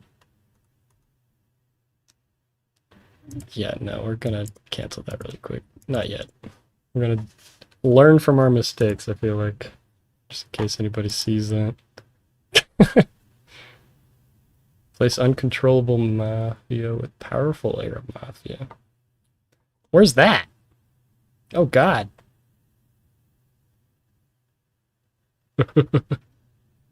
Then there's all these things, so... Let's do some national ideas. Didn't do any of these last time, but we have a whole bunch of options. We need to get mass surveillance. Mass surveillance, 100%. That's going to be our first thing. Because I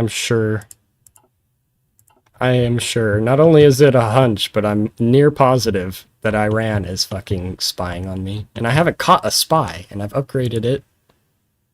It's almost level 3 counter.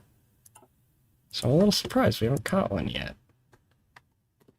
But let me see. I have to look at the media channel real quick. Luxembourg recognizes Palestine. You motherfuckers. I'm going to Luxembourg. It's a little city, it's a little shit state. Okay, you're not even a real country. You're just a little city and I'm coming to talk to you and yell at you and berate you. Wow. Okay, where is he? When did he post? That was 10 minutes ago. He just did it. And this is what I'm looking at, in case you're curious. They recognized it. One of these days, I'll get a way to actually show the Discord shit that I can see on the stream. Like, maybe in a little window. I haven't decided yet. But one day, I'll think about it. Where's Luxembourg? There's Luxembourg. They're in DC. It's very interesting. We would like to talk to the Luxembourgians whenever they are available, please. It was I was wondering when the Israelis will come. Yes. Well, just whenever you're available. I'm available now. You can come to the GC channel. Perfect. Perfect. Who the fuck is their leader even? Good day. Good day, Mr. Juncker. Is that how you say it? Yes, Mr. Juncker. Yes, Jean-Claude Juncker. Mr. Juncker. Okay, well, it has come to our attention that you have politically recognized the state of Palestine as an independent nation. Yes, after we did. Some ministers from the PLA visited you. Is this going to be long-term policy for Luxembourg? It will be long-term policy, and we'll also discuss this inside of the EU to enlarge it, maybe for more EU members to recognize Palestine. I see. And what exactly is your primary motivation here? The motivation is twofold. Firstly, the rather flip-floppy stances that you have been showing in your negotiations with Palestine. And secondly, the very weird... How are we flip-floppy? Well, there was stalling, there was... That's yes, the troubles of being a democracy, Mr. Juncker. As you may know, these processes can be stalled due to political differences. You see it in the United States, for example, all the time. Or even in European countries. Sometimes legislation fails to pass that would be common sense because of these political differences. Mr. Barak, we both know. We both know that Palestine is a very contentious topic in Israel, no? Yes, it is. Which is why we're here to talk about your recognition of it, because it's going to have a political impact within Israel and between our relations with Luxembourg, of course. We rather have relations with each other, since we have to speak right now through Belgium. Well, yes, but also, future relations with Israel then. How about that? It's just concerning to us is all that the Knesset hasn't even had the chance to ratify the Camp David Accords in full before nations like Canada, and city-states like Luxembourg recognizing its independence. And it's only going to complicate the process within the Knesset itself, Mr. Juncker. And I don't know if that's your intent, if you're trying to scuttle these deals. Is this an underlying threat that Israel will stall it even further because we decided to... These stallings are not intentional. These are all political difference. The Likud party is now within the coalition of my government, okay? That means they hold substantially more power and influence within this new coalition government. They are no longer they are in opposition, but they're part of the government now. So, when it comes to recognizing Israel and getting it through the Knesset, there are other matters that the Knesset is focusing on, such as Syria and the French involvement in Syria. That's mainly taking up the Knesset's time at the moment. So while the efforts have stalled, we haven't dismissed the Camp David Accords, we haven't torn it up into a million pieces. We have allowed the democratic process within a democratic state like Israel to happen, okay? And sometimes that can take a long time. Yes, but it's weird that it takes a long time specifically for the Palestinian issue. This isn't just a small matter, Mr. Juncker. You must understand that Palestine is an extremely contentious and debated issue within Israeli society, not only in the government, but among its people. And so it's something that you need to consider, that it's maybe not always in the control of the government within Israel to do that. No. Mr. Barak. Yes. Mr. Barak, let me be frank here. Let me be very frank. Mm-hmm. There was an assassination attempt. Yes. on Arafat's side. And it's horrific. I was in Ottawa when that happened. I was there to meet with Mr. Arafat and negotiate salvation of the Camp David Accords amid the political deadlock and my rumored political scandal, which has been debunked in private circles, at least. But yes, it's a horrific attempt on his life that we saw. Luckily, he was sent to the hospital. And I visited Mr. Arafat in the hospital.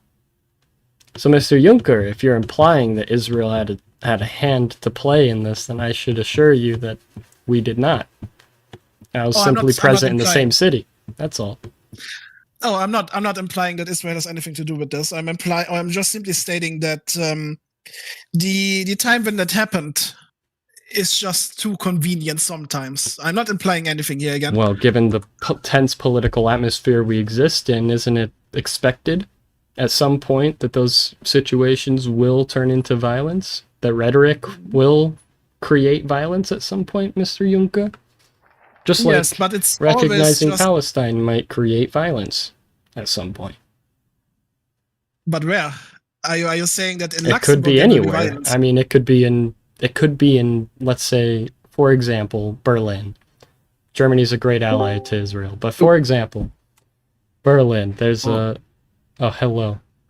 Hello, Prime Minister Barak. We keep on running into each other. Yes, we do. Just quickly, a GC thing, Quasar.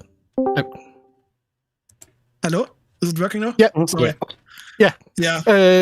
Just quickly, a GC thing. Because I posted in the general hour chat that for some reason the Outlook percentage hadn't changed, but all of the support from the Democratic Socialists and the Socialist Party had gone to zero, and all of it had shifted to the Shiite revolutionaries that are in the same Outlook. So Zolix said that I can come here and ask for some PP to fix that, seeing as my election's happening in like 2 months. While he's doing that, we're gonna do this focus, which makes it gives me a modifier that makes Iran an ideological enemy, which has already always been the case. So we'll just kind of get that on there. I don't know who Ben Ushael is. I'm gonna have to read about him. So I have no idea what his revenge is. I'm assuming. I can only assume. But it's anti-Iranian. I'm assuming also probably anti-Shia? Question mark? But not pro-Sunni, most likely. If I had to guess, that's going to be my guess, but I haven't read about the guy, so I'll see during the week, mainly. Let's see.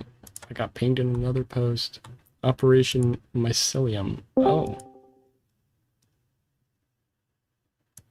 Yeah. That is Nigeria. I have some pretty. Much. Yeah, Nigeria. I have some pretty urgent business with you. We can meet in your channel. Oh, yeah, no problem. Let me hop back down. Yeah. Sorry for the brief interruption. It's perfectly fine, Mr. Juncker. But as I was saying, for my example, right, how this could create violence, okay? Let's say we have a Palestinian Arab living in Berlin, okay? And then we have an Israeli citizen who visits Berlin.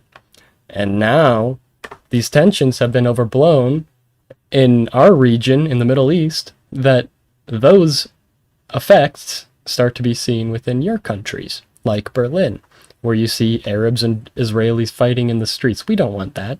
We don't want that. And so we want this process to be smooth. We want it to be, debated healthily and agreed upon within our democratic society. I do understand your concerns, and I share those sentiments. That is why we are also urging you to discuss the Camp David Accords as urgently as possible in your Knesset. And that is why also we have recognized Palestine. We have tried.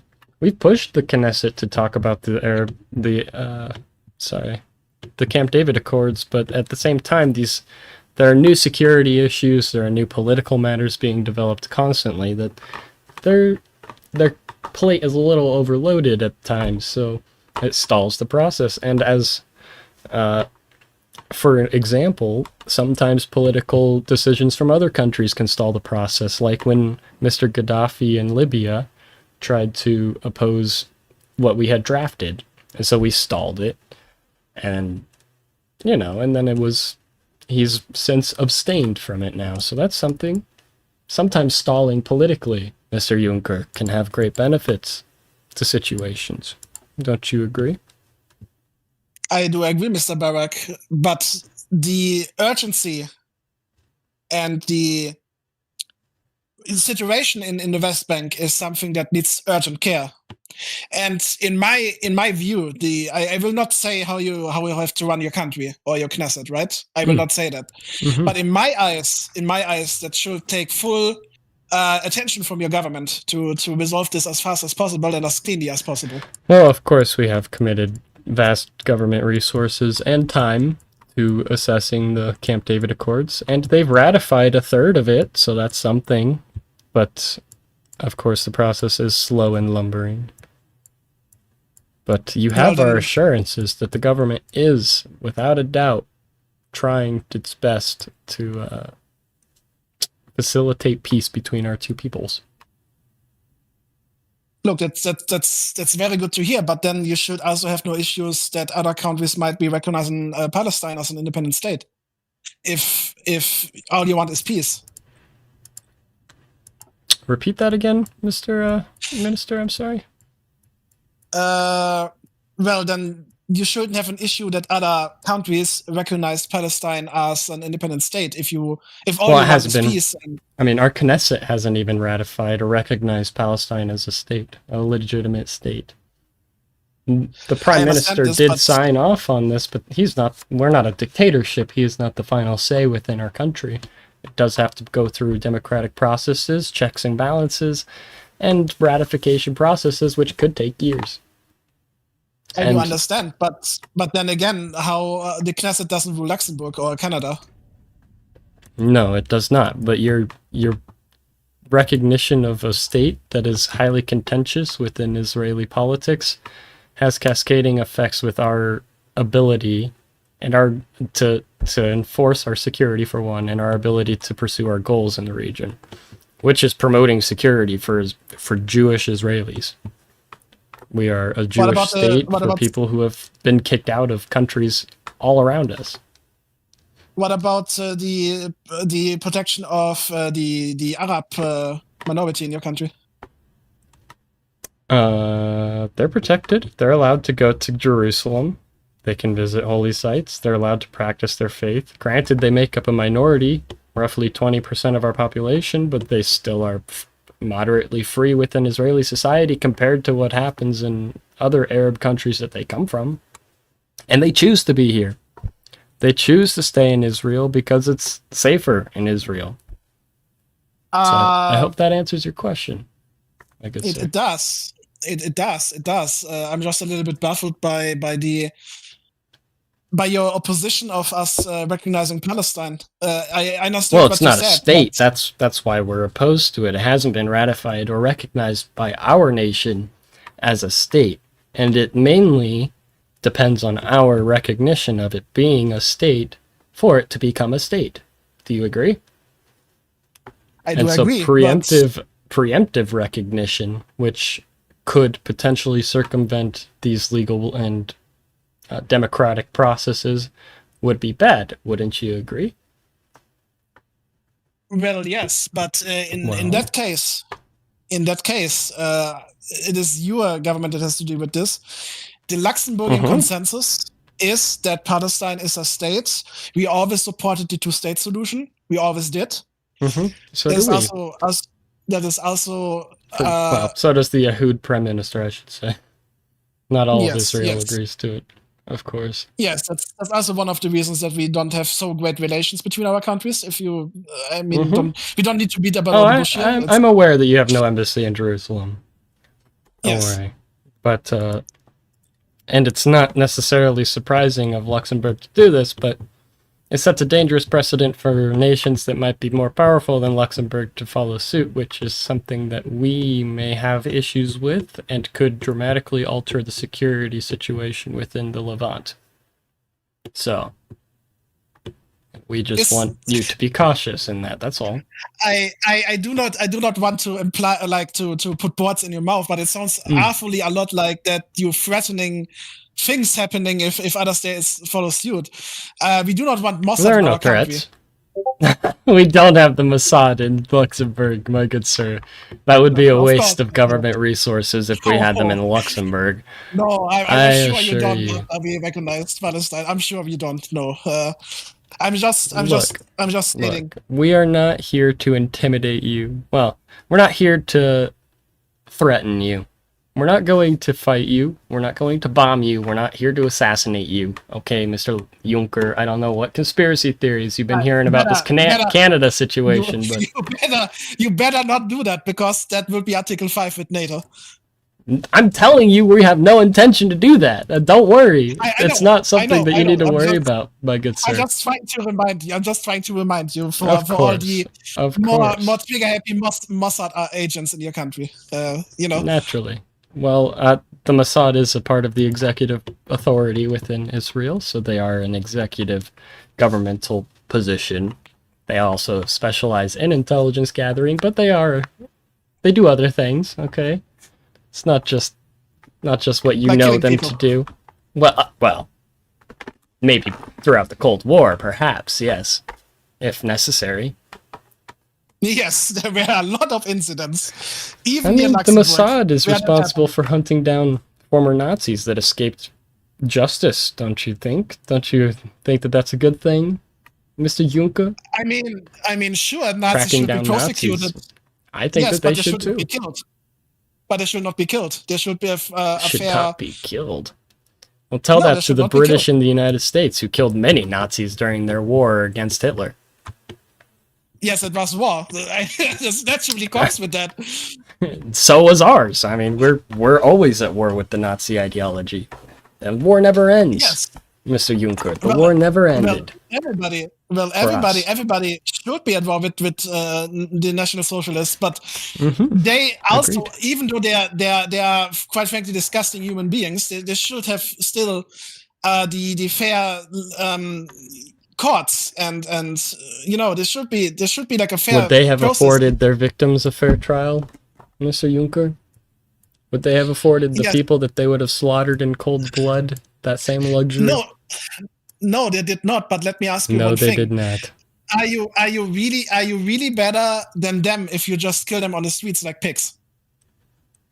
Are you really better than them? Depends, maybe, perhaps. I mean, we're not Nazis, so it could be better. We're not worse. Yeah, but you're still killing people. Well, sometimes, Mr. Juncker, I understand a city-state such as Luxembourg may have trouble grasping this reality, but sometimes people do have to die in order for things to change. And that is just how the world works. Our country was occupied by the Nazis. Do I need to remind you? Yes, you were. Which is why I'm surprised that you're saying they shouldn't be killed. They should be. Yes, they should have all been hung. They should be hung after a fair court process they got. Because if we do self-justice, then this is nothing better than what the Nazis did. Don't you agree? To an extent. To an extent, I agree with you, of course. In principle, I agree, but in practice, I don't know if that's so simple, Mr. Juncker. Sometimes it's a little more complicated than something. Look. Does your country also forbids self-justice? No, like mostly other countries do in the world for ordinary criminals. Right? Are you talking about extrajudicial punishment, Mr. Juncker? I mean, we don't have oppressive policies yet. No. I'm talking about, for example, if a guy murders the child of a man, and that father, goes then on his way to punish the murderer without any trial by himself, and then kills him in revenge. That is forbidden. That is self-justice. Is that not it's forbidden in revenge Israel? killing. It is against Revenge the killing, law. It's against the law, but Yes. if it's a military, within the military's capacity, and it's, like you say, war, then, it's legal. And if Are we're you at war talking with the about Federal Republic of Nazis, they Germany? tried to exterminate the Jewish people, Mr. Juncker. So of course Then- we're going to be constantly at war with those ideologues. Then let me extend that train of thought. Are you at war with the Federal Republic of Germany right now? No. Then you have no grounds to kill German citizens. We're not talking about Without- German citizens here. We're talking about a political ideology, Mr. Juncker. The Nazis. I understand. You could have been an American and been a Nazi. You could have been a Russian and been a Nazi. This is an ideology, okay? It is not you could restricted to also be only Swedish and be a Germans. Nazi. We're not saying that we're gonna kill all Germans, but all Nazis, certainly, sir. All Nazis, Oh, certainly. Are you sure about that? Because there was a plan by Throughout the you Cold Prime War, Minister we Barack, killed many. you are truly a political juggernaut. Congratulations on yet another glorious election victory for you. Yes, thank you. It's the same coalition. It's because the Likud's popularity has grown and they're in favor of my recent rhetorics. Oh. Oh no. Don't worry. Oh no, it's fine. It's fine, Mr. Arafat. I have it all under control. Who is the new prime minister, might I ask? It's still Mr. Barack, Ehud Barak. Still him. Okay. Hasn't changed since last of you. Are there posts about this new rhetoric? No, I've been talking. I'm talking to people. I don't have time to make posts at the moment. Israel is trying to intimidate me. I have the feeling to resist our recognition. Okay. All right. Understood. I'll make posts eventually, though, about it. Yeah, obviously. I just haven't had the chance to. But, Mr. Juncker, I think that we have made our case clear here today, and I hope you understand our position on the matter, and I hope that you consider your future ambitions and intentions when it comes to foreign policy decision-making. Oh, of course we do. But I hope you also understand our position that, in our belief that that you should not, that we have also our considerations about the situation, and that our stance will not change unless we see Israel being more genuine in their intentions within that matter. Well, very well. We will try our very best on the public stage, on the international stage, to portray our willingness. As you have requested. All right. All right. Well, time for the UN. Yes. It's rehost. Yeah, it's UN rehost. Yeah. rehost. Yes. Rehost. Rehost. All right. Rehost. Yes. Let's go to the UN. Rehost. We're rehosting, correct? Yes. Go to the stage. Sure. Okay. Just leaving that really quick. Oh my god. Fucking Schroeder's phone already gave us some shit. Okay. So how are things going for Israel? How are the relations between the US and Israel? It's fine. It sounds like there is a but coming. No. But or ifs. Things are stable. They don't need us for much, meaning won't come to us. We don't go to them. They aren't asking for anything, weapons or otherwise. You sound happy about that, Dick. Well, more so relieved. So the Americans are happy that we're not really trying to get more out of them, huh? Maybe I need to shake them coffers up a little bit. I forgot to join the stage. I just left the VC. Oopsie boopsie. So I withdrew my UN resolution, which was a demand to sanction Libya harder because of their education facilities. I made up completely false claims about them trying to radicalize people, so I withdrew it by the time the session started because I was the only person out of like 60 people voting in favor of it. A lot of people voted against it. And so I wasn't going to fight a losing battle, naturally. Just a winning war, that's all. Figurative war. Also, I've realized I didn't have this chat pulled up at all. Oops. Boopsie boops. Hold up. I had the wrong thing on it. Just now noticed.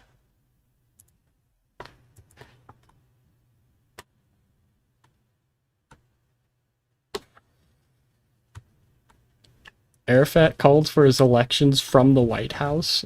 I didn't. I missed that. Okay. Interesting. Let's download this save file really quick. And I'll see what I can do about this chat not being up. It will begin soon once the UN host arrives.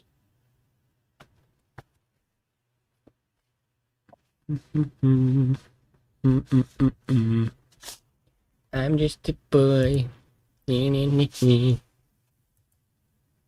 is that song? So we are just awaiting them. And the rest of the lobby. Because looks like there's also an African Union meeting in the meanwhile. Get this and bad Plaza boy will up. soon post the ID as well. Behold all my Internet Explorer save games. For some reason they get the Internet Explorer symbol. Alright, the UN speaker is here. It's fine. These are all... Hello, Sheik, greetings. can you check if you can invite people to the stage now? I can indeed. Yeah, I can't invite myself though. Right, okay. What is the first UN resolution today? The campaign on dictatorship was withdrawn. It was the Estonian one. Yeah, I remember that one. Is this one? Okay, let's see if this works or not. Is the Estonian delegate here to speak on the matter? I'll invite you up to speak. You have a minute 30 to explain your resolution. Oh yeah, our resolution was withdrawn. Oh, sorry, yeah. I did not notice. Yeah, no of problem. course. Yes, right, okay, moving on then. Yep.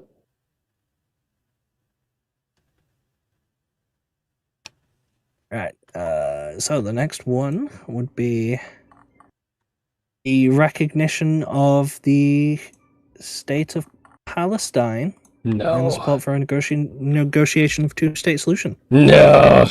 That's a UN resolution? By Canada, so no! I will let the Canadian delegation come up to speak. Okay, we have to talk. We have to talk about this one. Oh my god. Oh Thank god. you, Mr. President. How did I miss this? I didn't know it was Distinguished UN. delegates, Canada rises today guided by a simple conviction that peace is best served when it is grounded in law, dignity, and mutual recognition. It is this assembly affirming the right of peoples to self-determination and inadmissibility of the acquisition of territorial by force. It also consistently supported a negotiated two-state solution. This is not a resolution against Israel. It is not a resolution against negotiation. It is a resolution in support of peace. What we saw in Ottawa when Arafat was attempted to be killed or by an assassin, we saw an obligation within Canada to support this resolution. I thank you. I gave up my time. Thank you. Huh. I will invite the Palestinian delegate up to speak. No! They got before me! They go up before me! Hello. They're not even a country yet! Oh my god. On behalf of the gotta start Palestinian arresting people. Liberation Organization, we stand here today as observers, but fully ready and willing to join fully the community of nations and citizens of the world. Our legislature has already, for over 2 years, ratified the historic Camp David Accords that will pave the way for lasting peace in the Middle East between Israelis and Palestinians, and will further provide another Arab state that can serve as a bulwark against terrorism in all of its forms.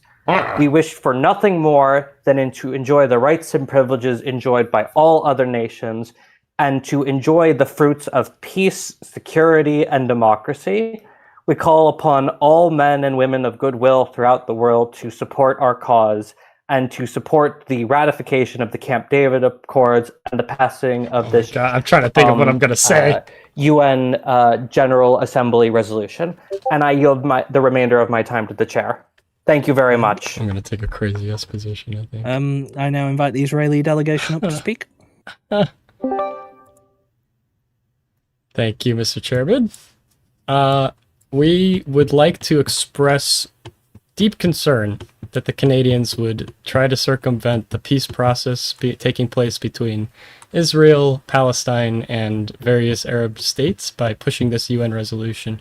The Knesset within Israel has not even ratified the Camp David Accords as Israeli law, and we have not recognized its legitimacy within our own assemblies. And this matter greatly depends on what the Knesset's decision will be moving forward.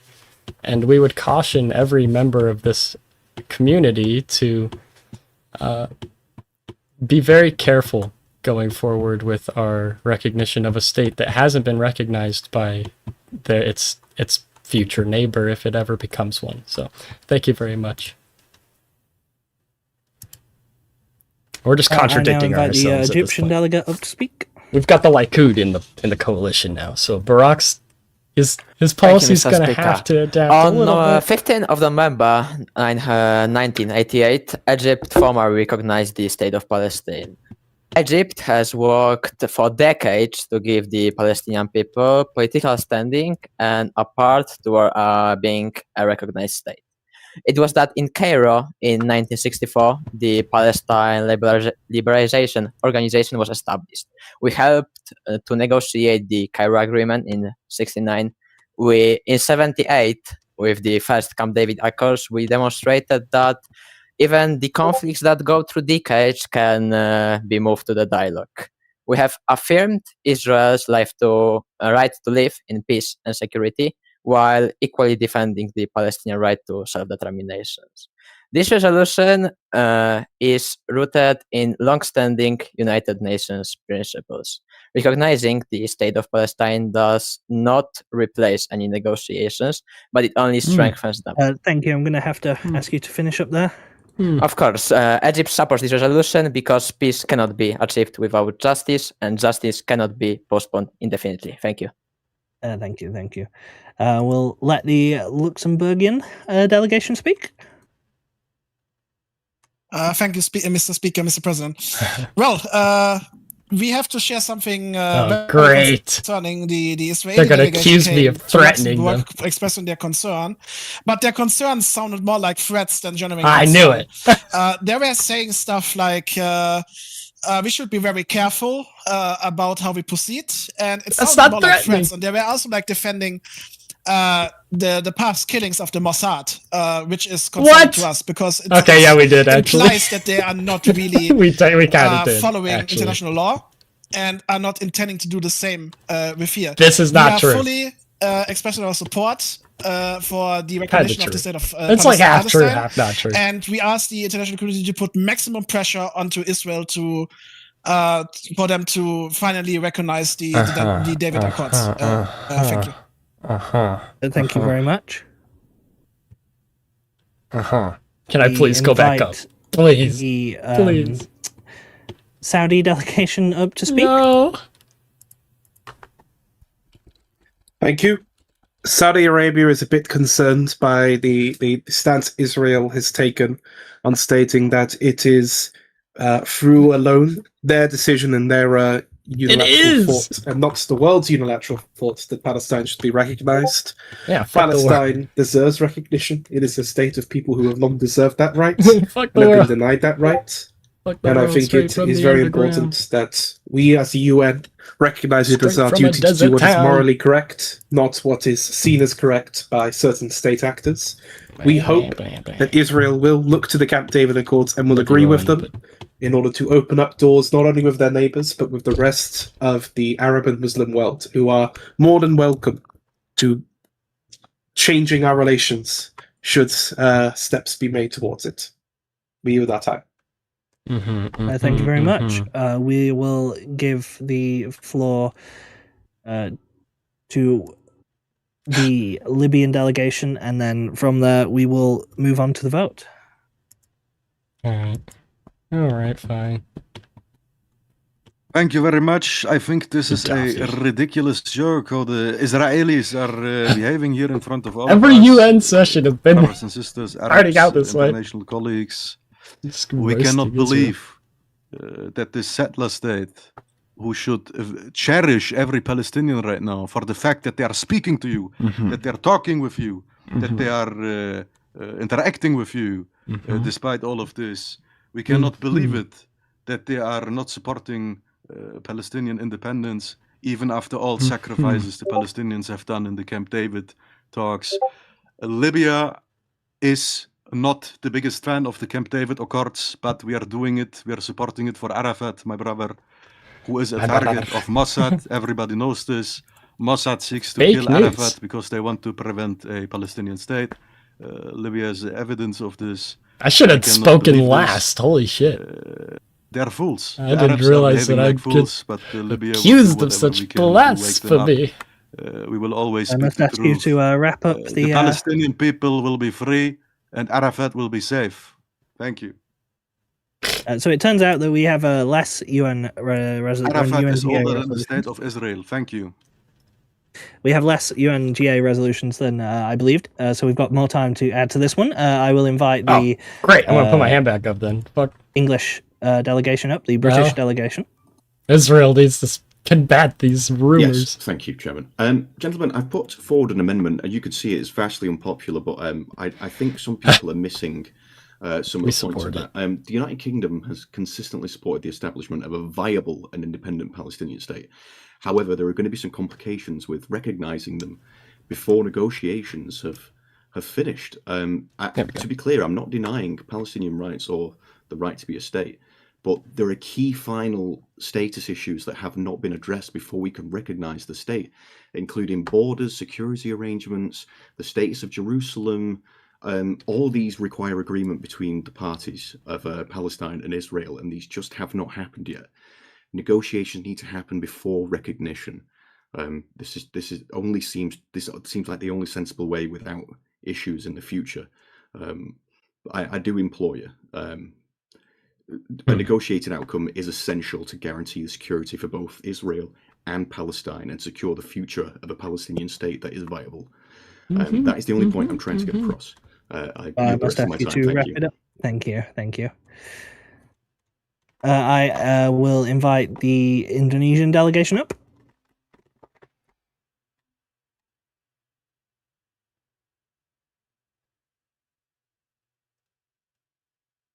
If not the Indonesian delegation, then the Bangladeshi.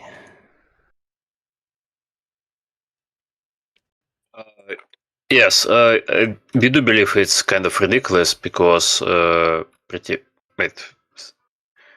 fuck.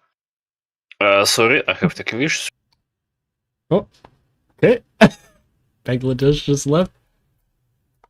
Well, I'll invite the Iranian delegation up. Yes, brothers under Allah, what we see here is Israel just dragging their feet on my the recognition gosh. of what should be a state already. See, They that's are more already accurate. occupiers of That's that more land. accurate. So what we just see here, either way, is that they are just dragging their feet on recognizing something that was been there for years before even Israel was a thing. That is all that we have to say. Thank you. Thank you. It's true. We'll invite the Israeli delegation back up to speak. Thank you. Oh, thank God. Thank you very much. We have heard very dramatic and frankly severe accusations against the state of Israel, which we wish to clarify here today. You were told by the Luxembourgian delegate that we praised the actions of Mossad, and we did. We did. The actions that they took against the Nazis after the collapse of their regime during the Cold War. We hunted down many, many people who were affiliated with that regime. And the Mossad was built on that. So, we just wanted to defend that we were defending our actions against the Nazis that escaped justice, not any recent actions that the Mossad has been accused of. And we have further condemned the assassination attempt by Mr. Arafat in Ottawa. And we would like to say that Israel remains committed to peace and stability within the region and our own our own security and international sovereignty. Thank you. I couldn't remember what I was going to say at the end. Tripped it up. Response, and we will wrap it up and move on to the vote. Thank you, Mr. President. The General Assembly has long served as the conscience of the international community. By adopting this resolution, we affirm our commitment to world peace, people. Let that be clear. Let that be clear. Canada urges member states to support this resolution in the spirit of balance, legality, and hope for a just and lasting peace. Thank you. Thank you very much. And now, if I may direct you all to the vote. Bro, America, I need you to veto this, please. I'm gonna need to talk to America immediately. Resounding. Emergency veto, please. Where's this fucking resolution? Sorry, make sure that you first vote on the amendment and then on the resolution. Yeah, that's very true. There's a British amendment. Germany's the only one voting for the against amendment, it. that is here. Oh my gosh. The amendment's not going to pass, but the resolution's going to pass.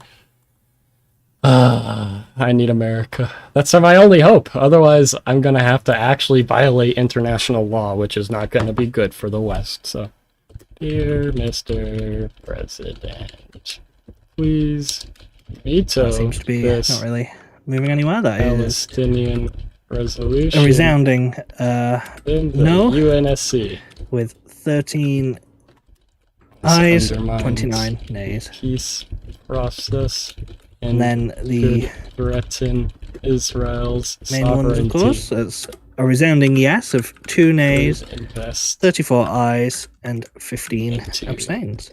United This resolution passes. If that is favorable. Instantly sent him a letter. So the next resolution that we've got in the UNGA would be, I believe, the question Cyprus, or was that? No, that's already been done. Okay, man, was that the only UNGA? Oh my gosh. I think that may have been the only UNGA. Oh. Oh, I'm on the UNSC! I'm on the UNSC! Forgive me, my Let's go! I'm a rotating okay, member. well, I suppose power. We can move on to the UNSC. Oh my god! If the members of the UNSC want to come up.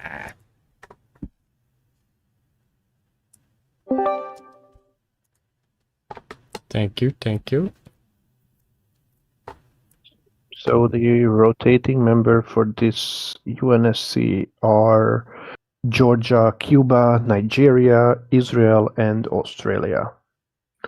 And of course we need the British, the French, the Americans, and the Chinese. Brock, please raise your hand. Australia, please raise your hand. Mr. Gorbachev, it's great to see you here again in the UN. Hello, my ex-foreign minister. Hello, hello. And Russia. Would you mind that we order some Pizza Hut, Gorbachev? Oh, and it looks like the American delegation is here. Hello. Hello, Mr. Bush. Hello. Perfect timing. Pizza Hut? The schizo sheet continues. Greetings. Please let me sit far away from Mr. Bush. There is the smell of sulfur coming from there. That is very rude. What did I ever do to you? No comment. Now, Wow. I believe this UNSC. We can start with the. Mr. Chair, point of order. Given the recent resolution in regard of Palestine, China believes yes, that should be the first one to be discussed. Yes, that's very true. That's very true. I agree. Where is it? There we go. I need Mr. Chair, America could you please to explain why veto. you sound suspiciously similar to President Bush? I need him to fucking veto I'm his this. cousin. I need Bush, my good old Bush. Sorry, just out of RP quickly. I think it's going to be quite difficult for Sheep to do this. I don't know if one of the other older members or. I wrote all of the UNSC for the other stuff is the issue. They do not know it as well as I do. Well, we'll look at it after the session anyway. Yeah.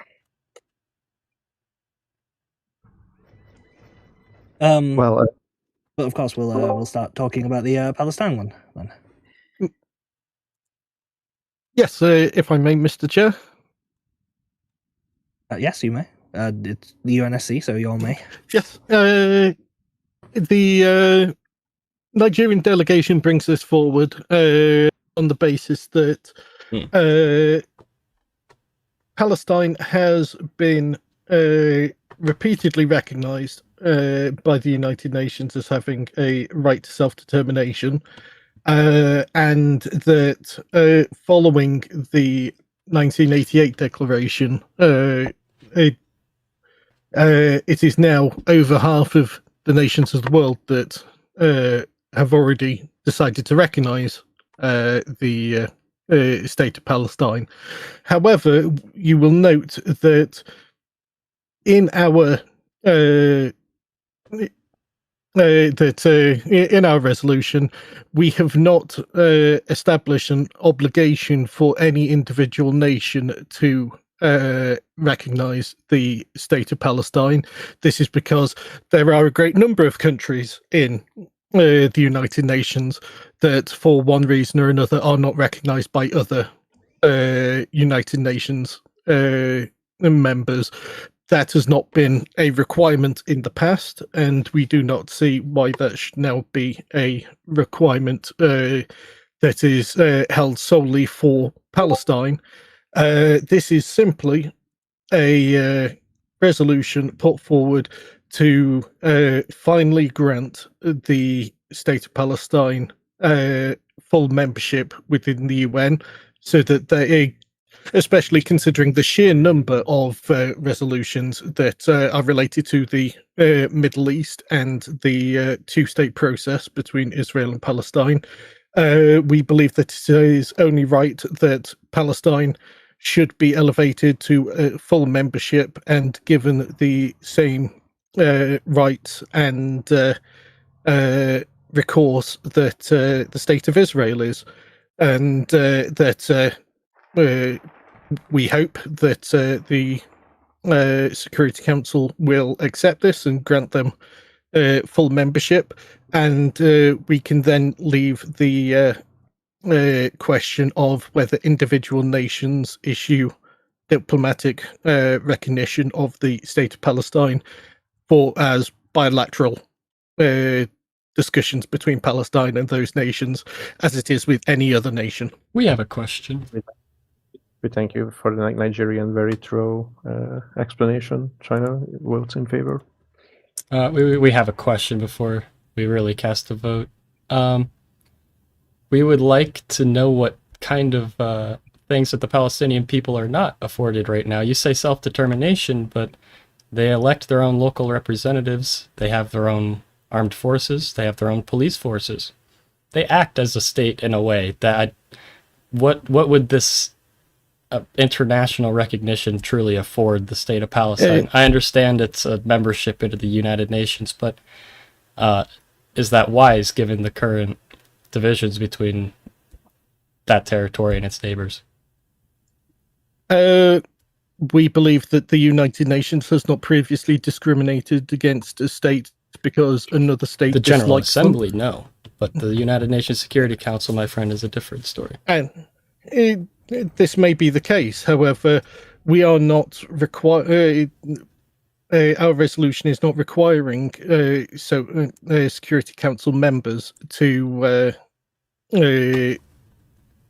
announce their own national recognition of the state of Palestine.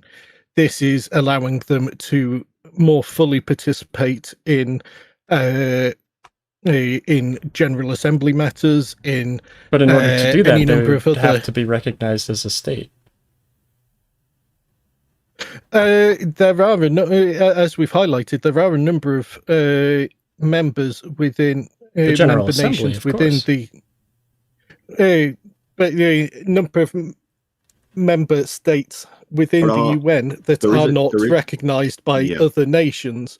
That has never been a requirement. There is a contradiction here in the fact that, as you stated, many of the General Assembly members, quite a large amount, still do not recognise the Palestinian state currently.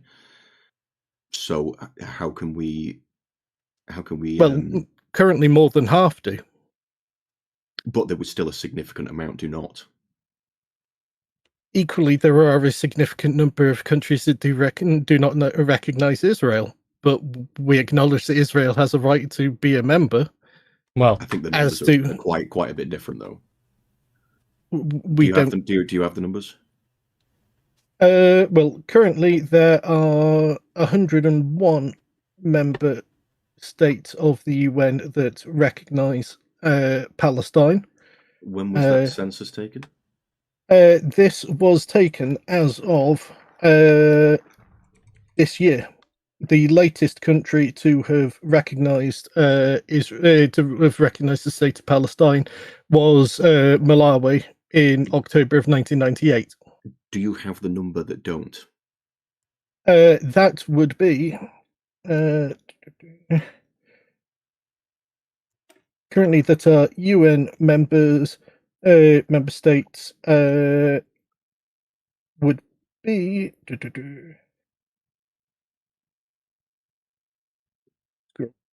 checking. We believe that number to be currently 36. 36 countries only recognize Israel. Is that what you're saying, sir?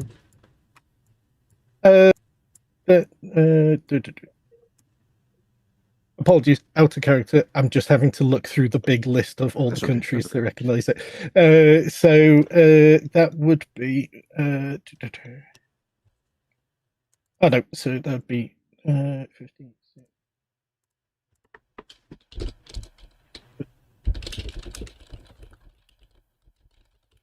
It would be around 80, given that the likes of Canada and others have recently recognised it. So it is. Sir, I believe your numbers are wrong, because by 1998 we had 163 out of 191 recognized states recognize the state of Israel. And that's by 98. Oh, no. Apologies, I was speaking about those that recognise Palestine. I see. Those that recognised Israel, we agree, are larger in number, but still demonstrates that there is not a requirement for a state to recognise another nation for that nation to be afforded full membership of the United Nations. So we can recognize Texas as a member of the United Nations, and they should be afforded a chair within the United Nations. Can we just? Well, we're using it as an example, Mr. President. This is a part of Israeli territory technically, and this is the West Bank and the Gaza Strip are not. Do not belong to Israel. We do have our own concerns here. You see, pertaining specifically to the last little bit there. Forgive me if we have talked on this and I've just absentmindedly missed it, but the Camp David Accords being approved of by the Security Council, what is the implication there if Israel doesn't vote on it? Because that is a very important political situation right now in the region, and it's something that's being talked about a lot in their politics, I believe. So maybe if Israel doesn't support it, the UNSC? Hmm? When was the Camp David Accord brought to the UNSC? Just now. Yeah, this is the first time. It was just brought by, I believe, the Nigerians. Or this is we are Assembly. also referring to the 1970s Camp David Accords as well. Primarily, as those were the ones that were agreed between the parties. We recognise that Israel is yet to the Knesset is yet to vote on the current 2001-2002 Camp David agreements. Correct, But, which within that agreement, it recognizes Palestine as a state, which the Knesset has not fully ratified. But Israel is not required to recognize Palestine as a state for the Security Council to grant it full membership. Are And there any any state can objections be to inviting? recognized. Maybe and given let Sorry, if I may Russia- interrupt. Yes. Are there any objections to inviting the Palestinian delegation to the Yes. UNSC to speak on this? There are objections. I do believe that we should maybe hear them out. I do have my concerns with this resolution. I do think maybe we should have a better one before we pass anything like this through, as this could destabilize the region dreadfully so. But I do think we should also hear them out. The Republic of Cuba, if it understands correctly, if this resolution passes and the State of Israel continues to place its military assets into the region of Palestine and the Gaza Strip, it would be essentially occupying a foreign country, correct? Well, Mr. Castro, it depends on your definition of Palestine, because technically, if you ask some Arabs, we occupy all of Palestine. And, even Tel Aviv is a part of Palestine, so it really depends on what you define as where Palestine is. Point of order, Mr. Chair. What is the procedure on inviting a non-UNSC member into the discussion? I believe as long as the UNSC doesn't have any opposition, I'm not sure if it's just the permanent council, though. That part I am a little... Look, we'll humor our friends from around the world and allow the Palestinians a chance to speak, but we hold our reservations about it. Very well. Russia formally invites the Palestinians up to speak then.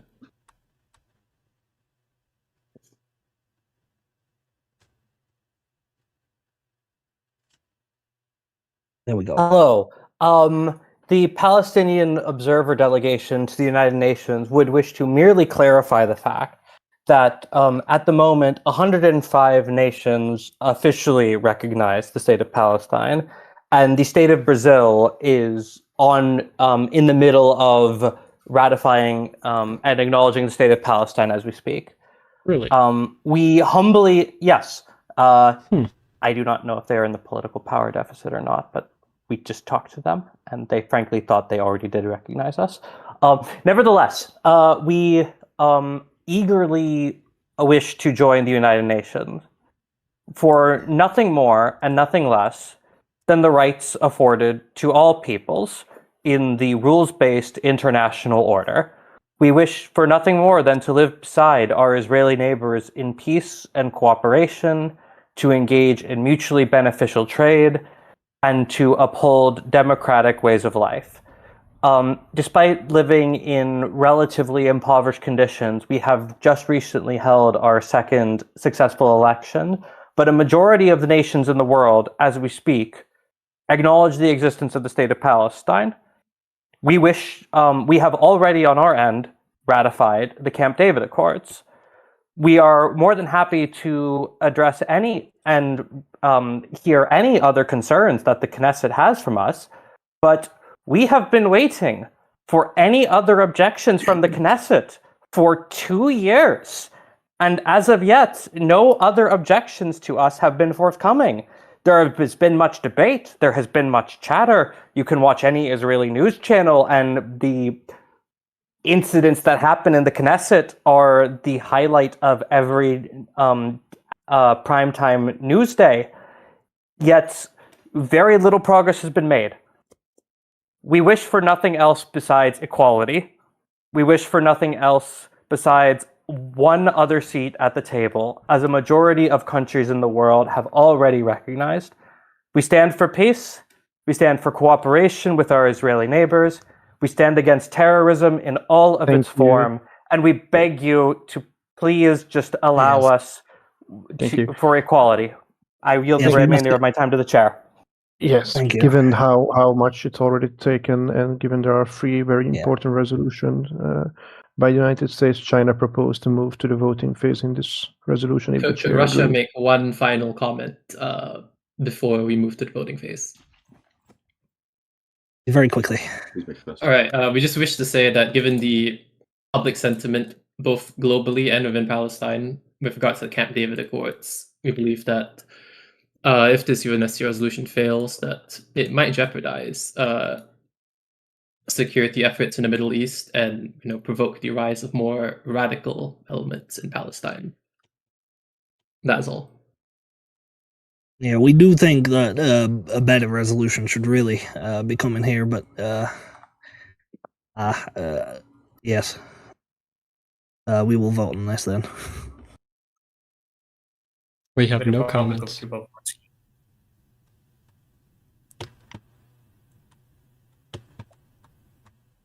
I think it's pretty clearly that this resolution has passed.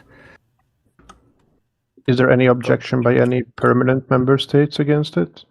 Or any veto? Yes, the United Kingdom is going to veto this. Understood. We've already laid out our reasons with the UNGA. We're not going to veto the UNGA because, as it's been stated, it's got overwhelming support. We don't think it would be fair to veto that. But with this, we just can't agree. A lot of my EU colleagues also agree with my sentiment. As again, this is not a denial of Palestinian rights, but there is a lot more work to be done before this should go forward. We don't think this resolution is good enough. Understood. Very sad to hear. It is, of course, for the betterment of peace in the region. Of course. We will move on then to my proposals, which I think are incredibly, incredibly important. As you see, this region is one filled with terrorism, with dictators, with instability, and in the history of the UNSC, we have always stood for freedom, for liberty, and for defending the people of the region. So I made these. I made these. I'll give you guys a little bit of a hint. Comply with UNSC orders, and it has been shown again and again and again that they are not. The Iraqis have gotten we've gotten reports from the IAEA and UNSCOM and other UN bodies that they are supposed to be complying with here. They are not complying. They will not allow their agents into buildings that were on multiple resolutions in the past, treated as important for the access to ensure that we can ensure that there is not WMDs in their nation still. They do not have proper reports of the disposal of the WMDs. And given their lack of compliance, given their history of willingness to use these on civilians, their willingness to use them in war, and their willingness to declare war. May I remind you, Saddam Hussein has only been in for, 2 or 3 decades, and he's declared 2 major wars in that time. This is a dangerous, dangerous man, and so our resolution is calling upon the UNSC to use Chapter 7 of the Charter to make sure compliance with the UNSC is followed. We've given him 10 years to comply. The Iraqi nation clearly is not compliant, and I believe in this situation we should be allowing the UNSC to enforce compliance, as we did with Kuwait. And I believe that with Iraq, with the evidence that's been proposed, that is the best way forward. We could talk on Syria and Iran after, but I mean, if anyone has any objections to this or wishes to talk about it, go ahead. Well, from Israel's perspective, we completely support the determination of the Bush administration to rid out these terrorist elements throughout the region. It's been well documented that the Saddam regime is in cahoots with these terrorists, and if anything, has allowed them to be harbored within Iraq. So we fully support these efforts, and we wish the United States all the best if this passes. And we look forward to cooperating on a more direct manner as well, if necessary. From Francis Stennis, can we trust the United States to provide real documentation, or is the documents possibly created by a third party that would want to harm the Middle East and cause tensions between the countries and break up the stability of the region? Should we not first These are check? UN bodies that have told us, including you. I don't know why this is something that's been going on since the 90s. The Iraqis have been non-compliant since the 90s. This is not a new thing. These are UN bodies. Are you implying that UN bodies want to harm? Are all the documentation provided here from the United Nations? We should be able to have it. I mean, I don't have it on hand, but it's there. I mean, I don't know. I feel like, given that we keep meeting every damn year about this, that this should be a pretty accepted thing. We're talking about a solution to this constant, never-ending issue with Iraq. We have documented. It's been a well-documented fact. I can try and additionally might I the IA, but. Might I point out that the evidence presented by the United States is from satellite imagery, which indicates it's probably from American satellites and likely sourced from the CIA, if we had to guess. Oh, that documentation is, yes. I mean, that documentation is from yes. Sorry, to address that original question. Gentlemen, I believe we're being incredibly inconsiderate to the United States, considering what has happened. Let's not forget the tragedy that has befallen them. I think that supporting the US in this matter is not only a moral obligation, but it's a strategic necessary. You know, we have suspected weapons of mass destruction, defiance against resolutions and investigations. There's a record of aggression, human rights abuses. We need to be moving forward with this. Yeah, I couldn't agree more. Agree that action is overdue. Iraqis. Would it not be Iraqis appropriate allowed to give the to Iraqi body- delegation the opportunity to speak? I don't believe that would be appropriate. I mean, the Iraqis have actively resisted the UN. Syria and Iran, we can let them talk. We can give them a chance, but Iraq has actively resisted the UN for over a decade now. Gentlemen, I believe they're likely to lie. They're likely to. The Cubans wish to speak on this matter as well. They are just a little bit shy. Please. Allow the Cubans to speak, man. Yes, thank you. Ladies and gentlemen, I believe that we have clearly seen in the last few years the Western powers, such as France and now the United States, trying to spread more influence and continue to subjugate the Middle Eastern people. While we do empathize. So you were in love with Can we? so it's subjugation when you liberate them from Islamic extremists, is it now? about this great tragedy. Can we argue here that Cuban representative is just slandering Western nations and Yes, off topic? this is not proper. This is not. You're not discussing anything here. What you're doing is you're saying it's imperialism to go under a UN mandate. May I add, invited into Afghanistan to fight the people who killed 2,000 people in the United States of America, including a senator, a sitting senator. I'm just gonna let the U.S. cook. Government. Can Let you him allow cook. me to finish my point, or will you interrupt me?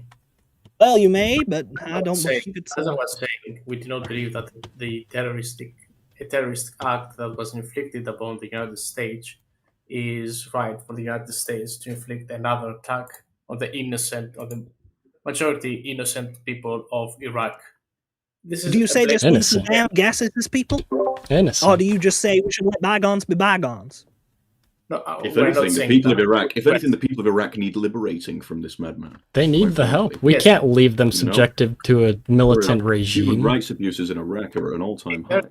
The world has heard many times the excuse of the Western powers of liberating. This is not an excuse. This is a well-documented. Are you denying well-documented war crimes and crimes against humanity right now in Do the Kurds United not matter to Nations? the Cubans? Do the Cubans not care about international law? I mean, what about when you waltzed into the Angola recently? You waltzed in with your troops into Angola to slaughter people, and you called it liberation. You had no UN mandate with that. We did. We had a UN mandate with our move in Afghanistan, and we will seeking a UN mandate right now. I think you'll note that we actually follow international law. First of all, could we stick on the point and allow me to... Oh, so it's just what aboutism when it comes to mentioning your crimes? It is about sticking on the topic and not bringing 10 other different topics. If you have some other topic, you can put it in the UN. As I was saying, this is what we're doing now. If you're going to bring up past things ourselves, but we can't bring up past things, I'd like to hear what your actual point is. Otherwise, we should stick on point rather than just going imperialism this, imperialism that. As I was saying, the excuse of quote unquote liberating people has been used many times and has proven to be a large lie. When, for example, the United States liberated the people of Iran from the democratically elected leader, when they liberated, quote unquote. When did we liberate? We never have gone in on Iran. And when have we ever gone in on Iran? You assisted in the coup of the democratically elected leader to place the Shah. That was completely different. That was assistance in other. I also believe that these are conspiracy theories for the most part. Yeah. I don't believe. All we did was offer moral support to these people. Yes, I'm sure that's what the CIA instructed you. The point is, to finish up, is that this is a blatant attempt of invading another nation and taking control of its resources. We do agree. Taking control of resources. Now that's a real conspiracy. We agree that there are problems in Iraq and in other places, but the solution is not to unequivocally invade the. Okay, well, what's your answer then? Given Jesus, just word of warning, I'm being told Iraq's about to fall into fucking civil war. My solution is first of all to establish a United Nations task force, similar to one that was placed in Kosovo. That would be. Gentlemen, can we stay on the subject, please? And yes, the subject is Iraq. The United States asked me what we should do about Iraq. My solution, instead of invasion, is to establish a UN coalition comprised by many different people, especially of. That is exactly what we're doing. We're saying that UNSC members are given the authority here. Have you not read the UN mandate? I'm not saying it. Don't say USA may invade. It says UN member states authorizes member states. Well, yes, but so it sounds like you haven't read it. Okay, well, I think we should move on to the vote at this point, unless any actual permanent states have any objections here. The Republic of Cuba votes no. With all due respect, the chair asks about permanent members. Okay, but we stick to it.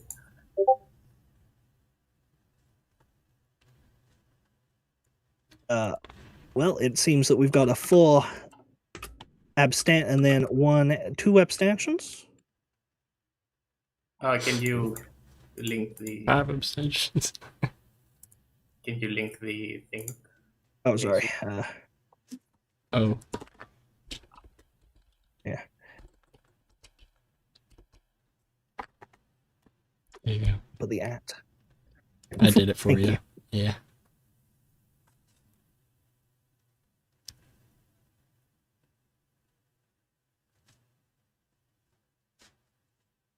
Well, it seems that the UN has approved authority, and in that, I believe we will begin preparing to follow through on this UN mandate, and we can move on to the next section, which would be we will talk on the most pressing one of the Syrians, I believe.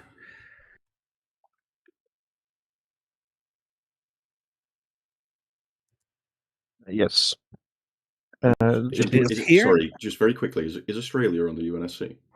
They're in. Yeah. Okay. Never mind. So this one, I believe, is most pressing to everyone right now, as France is involved in that, of course, and that has led to some controversy.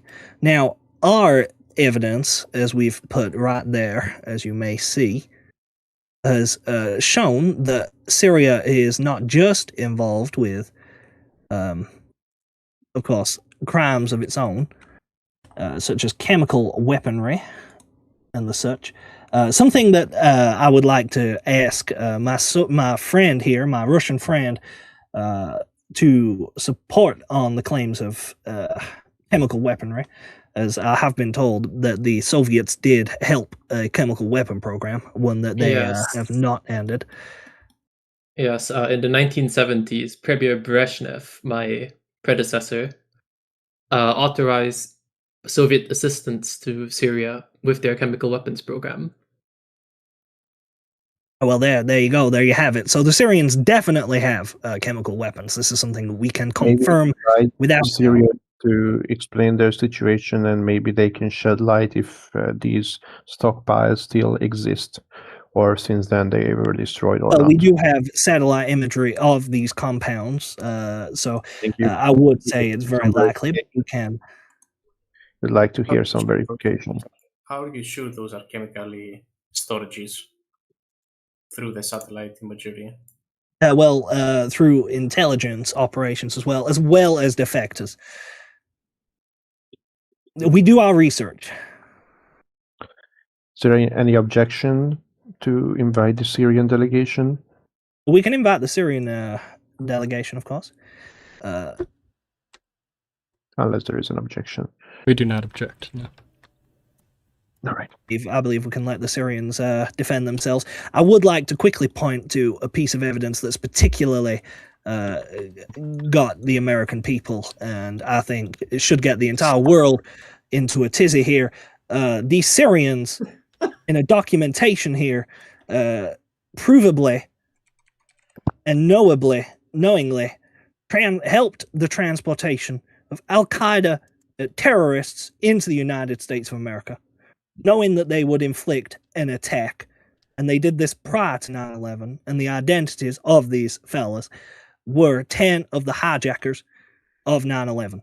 Now, Syria, I don't accuse to have been involved in 9/11. I don't believe they knew particularly that 9/11 would be what it was, but their knowledge and willingness to transport terrorists into the U.S., whether they knew of 9/11 or not, is in of itself a huge crime. And I can link this directly to Bashar al-Assad, given this documentation, which was handed to us by a defector, was sent to the president himself in his office and was signed off. If he may, France has been investigating this situation for a while now, after we have been informed by United States. Thankfully, they have accepted transferring over some of the documents. We have inspected them, and there is an investigation ongoing within Syria itself, which involved the arrest of the Minister of Finance, which held the seals of the government as proof that they're willing to work with UN and the United States on this topic, and that they are not aware, at least al-Assad is not aware of the situation. Although his name and title was used in the documentation, there is no signature of the person himself, but government seals. How very convenient for the dictator, who is a well-known torturer and a chemical weapons holder, that he would just so happen to not know about this. Now, I would just like to say that he's been at power the for a Assads year. are famous. The Assads are famous. Syria has He's been part of a famously used for family. torture Yes. internationally. This is he has been in the Syrian military We since finally 1980s. hear from the Syrians who are Mr. American representatives. May I talk about the issue right now, because there are a lot of accusations against me, and I want to respond to them personally. Of course. So, in my opinion, I think that, well, I can't confirm whether the document is fabricated or not, because it could indeed be, as the French delegation said, that I was simply circumvented by the Military Intelligence Directorate, which, by the way, would be pretty, well, probable considering the huge and corrupting influence of the Ba'athist officer corps, which I have dedicated myself to fight. Now, there are several indications of the of this executive order simply being a forgery. Evidence which I will present now. Wait a moment. So firstly, as Franz has already said, there is no signature of mine, while at the same time the executive order has been approved.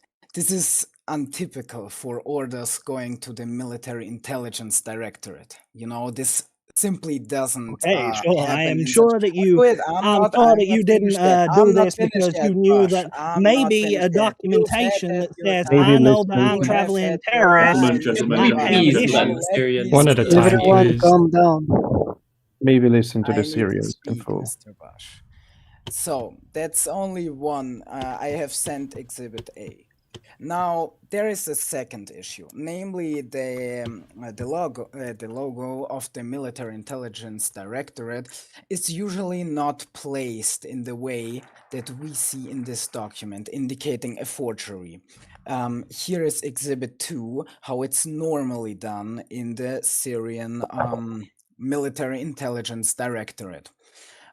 Additionally, we have a firm anti-Al-Qaeda stance, and it is well documented.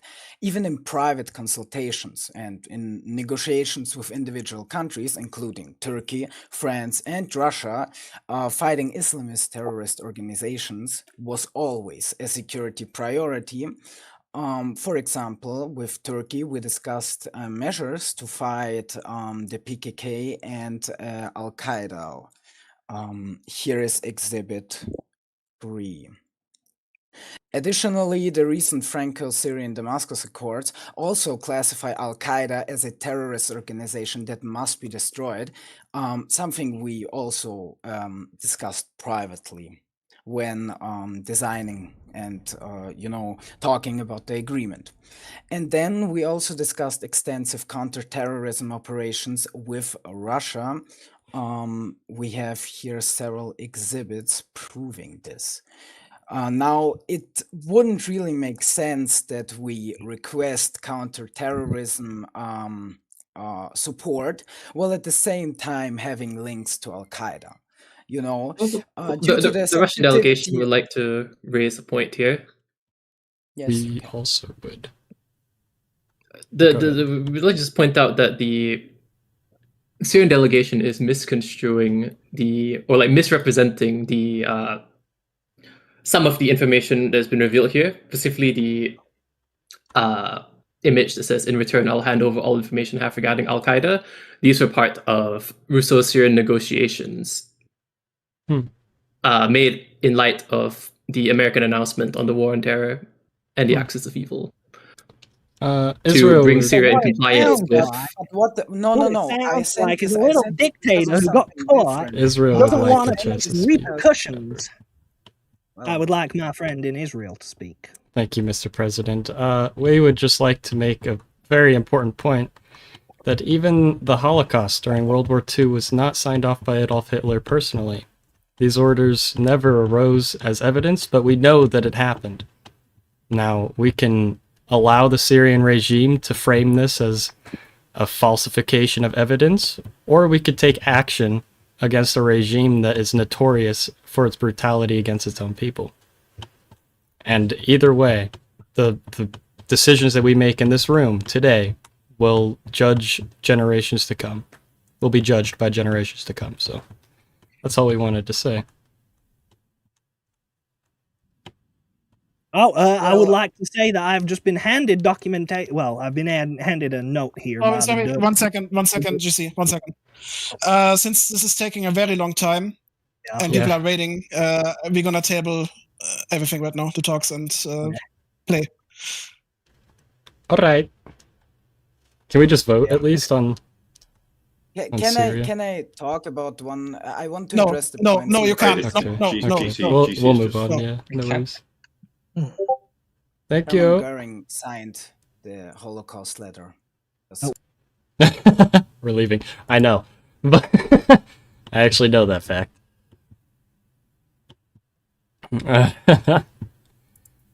Enbo just messaged me. He's like, of course he managed to bring the Holocaust into the 10 out of 10 RP. Yeah, I had to slip it in somehow, man. I was brainstorming. I was like, how do I do this? How do I accuse them of hating the Jewish people? Subtly I achieved it, I think. So, I do have the chat pulled up finally. So, hi, Super Soldier. I do see you. What up, dog? God is still the same as I remember a bunch of people. Oh yeah, dude. The UNSC just never changes. Sometimes. For the last few times it was really tame, and then everybody always brought up that, like, we used to yell at each other a lot more. It used to be a lot more chaotic. So some people take it upon themselves to be a little bit chaotic. Which is, I'm all for it, to be honest. It's a little rough to listen to be honest, at times, most of the time. But I like a little bit of yelling, especially if it's something so divisive. But while we were all talking, I was just watching my economy plummet, so we need money. Bad. What are we spending it on all right now, actually? It's probably interest, if I had to guess.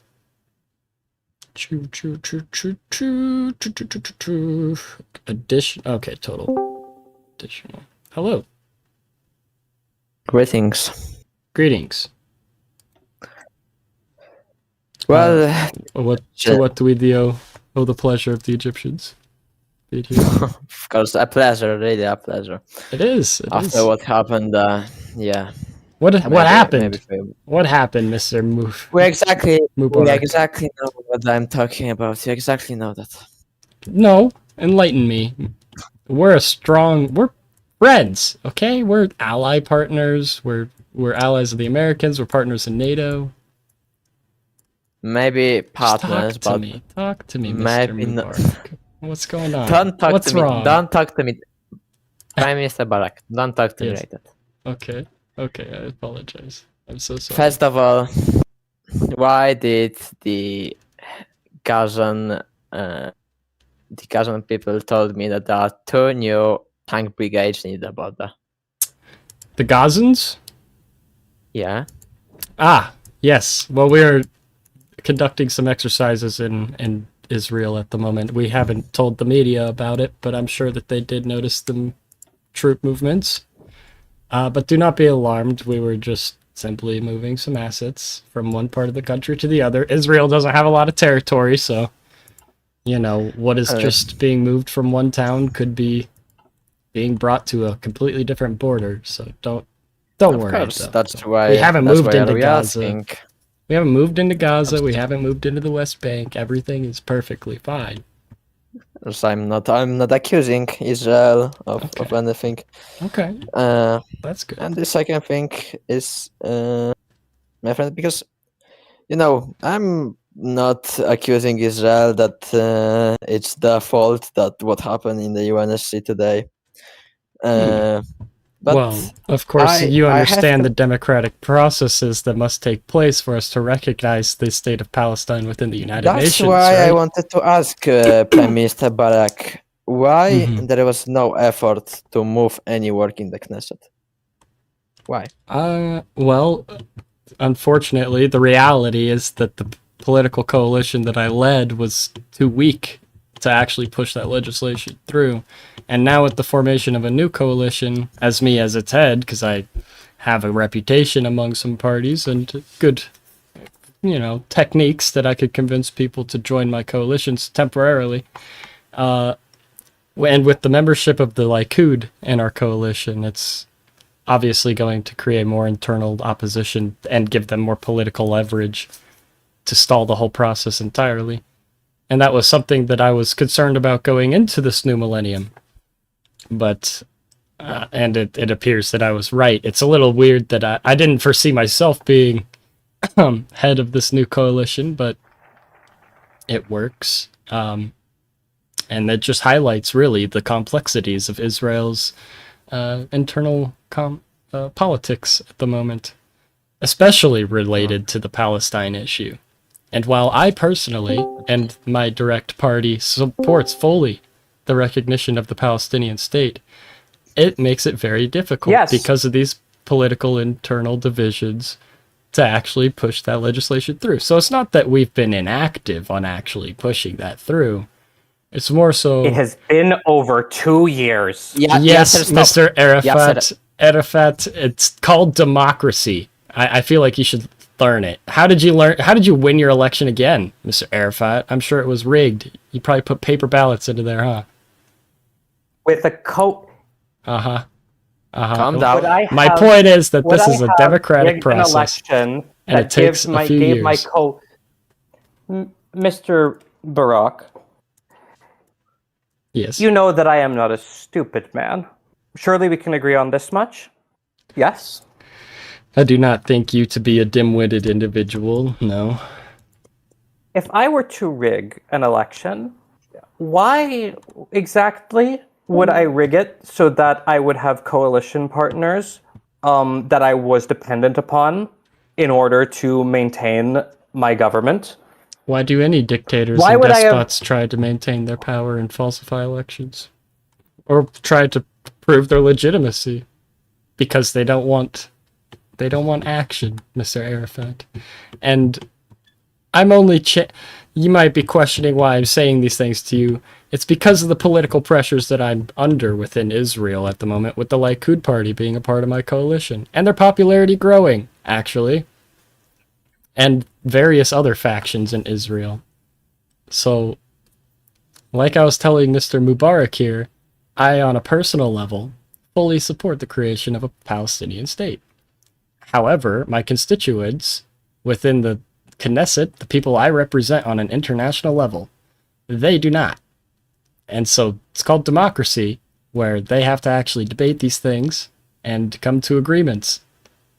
And if that unfortunately takes a long time, then that is the price that we pay for your liberty, right? If the end result is a Palestinian state, then isn't any amount of time to wait long enough? Good enough? It has been decades. Well, it could be another decade. It's not like it's going to... Look, I'm being a little facetious with that statement, but we still remain committed. We still remain committed to peace with the Palestinian peoples. And personally, May I ask who think is that you the have a lot of we? representation. We, as in the Israeli government, and my party. So Your party, which controls what percent of seats in the Knesset again? we control about 13%. I think. No, sorry, that's the wrong party. 16%. Yeah, we control 16%, which is still the majority, mind you. Still the Still the highest polling party in the Knesset. You mean plurality? Sure. Yes. Mr. Barak, what can I do to help the Knesset pass this? Well, Mr. Arafat, do you want the reality or the optimistic answer? Reality. Reality is that it's outside of your control and outside of my control, Mr. Arafat. It's in the control in the hands of the Knesset. These people have to come to an agreement at some point. And you will be the first to know if they are unable to ever make an agreement. I assure you. But for now, the process is still undergoing. It is still underway. People are still debating it. I know it's been 3 years. In the past 2 years. Certain points on the Camp David Accord have been agreed upon. I don't have the exact specifics. Exact specifics. Yeah, I don't have specifics I would for like you, them. Unfortunately. Well, that will have to wait until I can get back to my office, which might be a few days. But I assure you, I'm sorry. Out of RP, I'm having a hard time, like, not laughing. No. It's yeah. Because it's ridiculous, but this is legit. Yes. Yeah. Yeah, no, we still remain committed to peace and cooperation and coexistence. And frankly, your statements in the United Nations were not helpful, Mr. Arafat, if I do say so myself. Your statements of saying that you live in relative poverty while you're under Israeli oversight, I think that was a little bit of an exaggeration, wouldn't you say, Mr. Arafat? It could be a lot worse. What was he supposed to say? Mr. Barak, well, that they're under the security apparatus of the Israeli state. That's what he should have said. And would you have preferred I gone up there and talked at length about the Israeli occupation of the West Bank? I spoke of relative poverty because that is the fact. The productivity coefficient, which is a definitely real statistic that I'm not making up off the top of my head right now, in the West Bank is 487. In Tel Aviv, it is 1,498. We absolutely live in relative poverty to you. That is a statement of compared fact. to us, but that if is I not, wanted to not tank due to our relations, actions. I could have talked about the perfidious Zionists. I didn't. I do not wish to. That's true. You could have.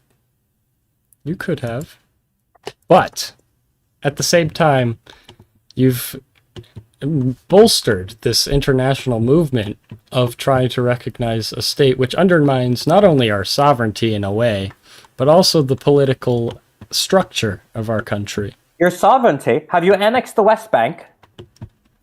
No. Have you there are annexed some the Gaza contested Strip? territory. There are some contested territories that the Camp David Accords are still meant to clear up, are they Contested not? territory that we have acknowledged.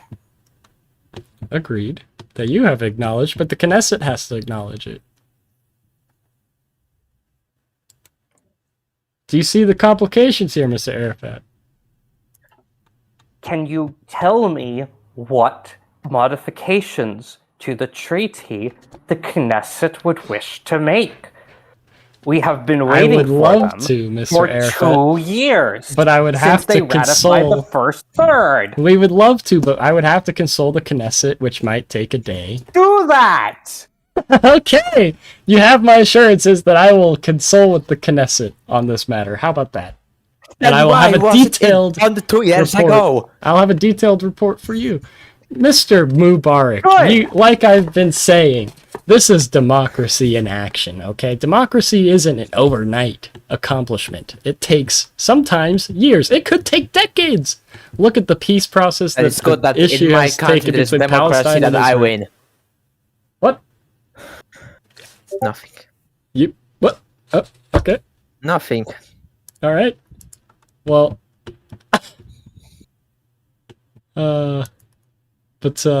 yeah, I think we've made our point clear. We're committed to peace. We're still going to be reviewing the Camp David Accords, and we'll give you a detailed outline of whatever you want with additions or, changes that they may have. Nate, please provide us with the provisions that the Knesset objects to, then our democratic legislature can review them. Well, Mr. Arafat, I would love to, but I'm stuck talking to you at the moment. I can't. Good. I'll leave then. You see what I'm dealing with, Mr. Mubarak? You see what I'm dealing with? These people are undermining the peace process, undermining democracy itself. I wanted to warn you. It was like, how is Mr. Arafat feeling after the UN? But he came here too fast, so I couldn't. Well, but I wanted. Yeah, I will be completely honest with you. I don't know how I did it, but I talked him off of completely denouncing the state of Great Britain and resigning the recognition of the Great Britain. Wait. So yeah, that was weird. Yeah. Okay. Interesting. I see. Like, he was in a really bad state. Like when I was talking him through the phone, something like he threw something at the wall, something very expensive, I think. I see. I see. You know, my friend, we have been working for years now together. But I will, if anything, happens to this peace process, I'm taking the Palestine side. You know that. Of course, I would expect that, but I would urge you not to, because we have not shown any unwillingness to be peace, to maintain a path towards peace. I know that you didn't, but as you said, you have parties in your government. Well, the state of Israel as a whole is not opposed to peace. I don't think even our opposition parties are opposed to peace. Just feel like that should be made clear, Mr. We Mubarak. we might have different opinions on what peace is. Well, peace sometimes has to be achieved through making some difficult choices, of course, right? Of course. But I do appreciate your time, Mr. Mubarak. And was there anything else that you needed? Just wanted you to know that, I think that the Arab world will not leave what happened in the UNSC today like that, and I believe that there will be more of resolutions when the Arab countries will be rotating members of the UNSC. Look, the Arab community can try to use the United Nations Security Council to their own benefit, but trust me when I say that it is just a hall of bureaucrats, and a hall of bureaucrats cannot stop the, ambitions of a state at times, right? But take that with what you will. It is, of course, an important international body that all nations should strive to respect. So, yeah. Was there anything else, Mr. Mubarak? I don't think so. Perfect. Well, thank you for visiting, sir. Thank you very much. Yeah, I think that it will be not the last visit, but we'll see. I hope not. We like you being here. I also hope so. I also like being here. But yeah, till next time. Till next time, sir. I'm gonna make a post. It's the first post I've made all session, almost. Second post, I think. I haven't written anything. Been talking to people so much. And we still need money. I'm watching my economy just continue to not do well.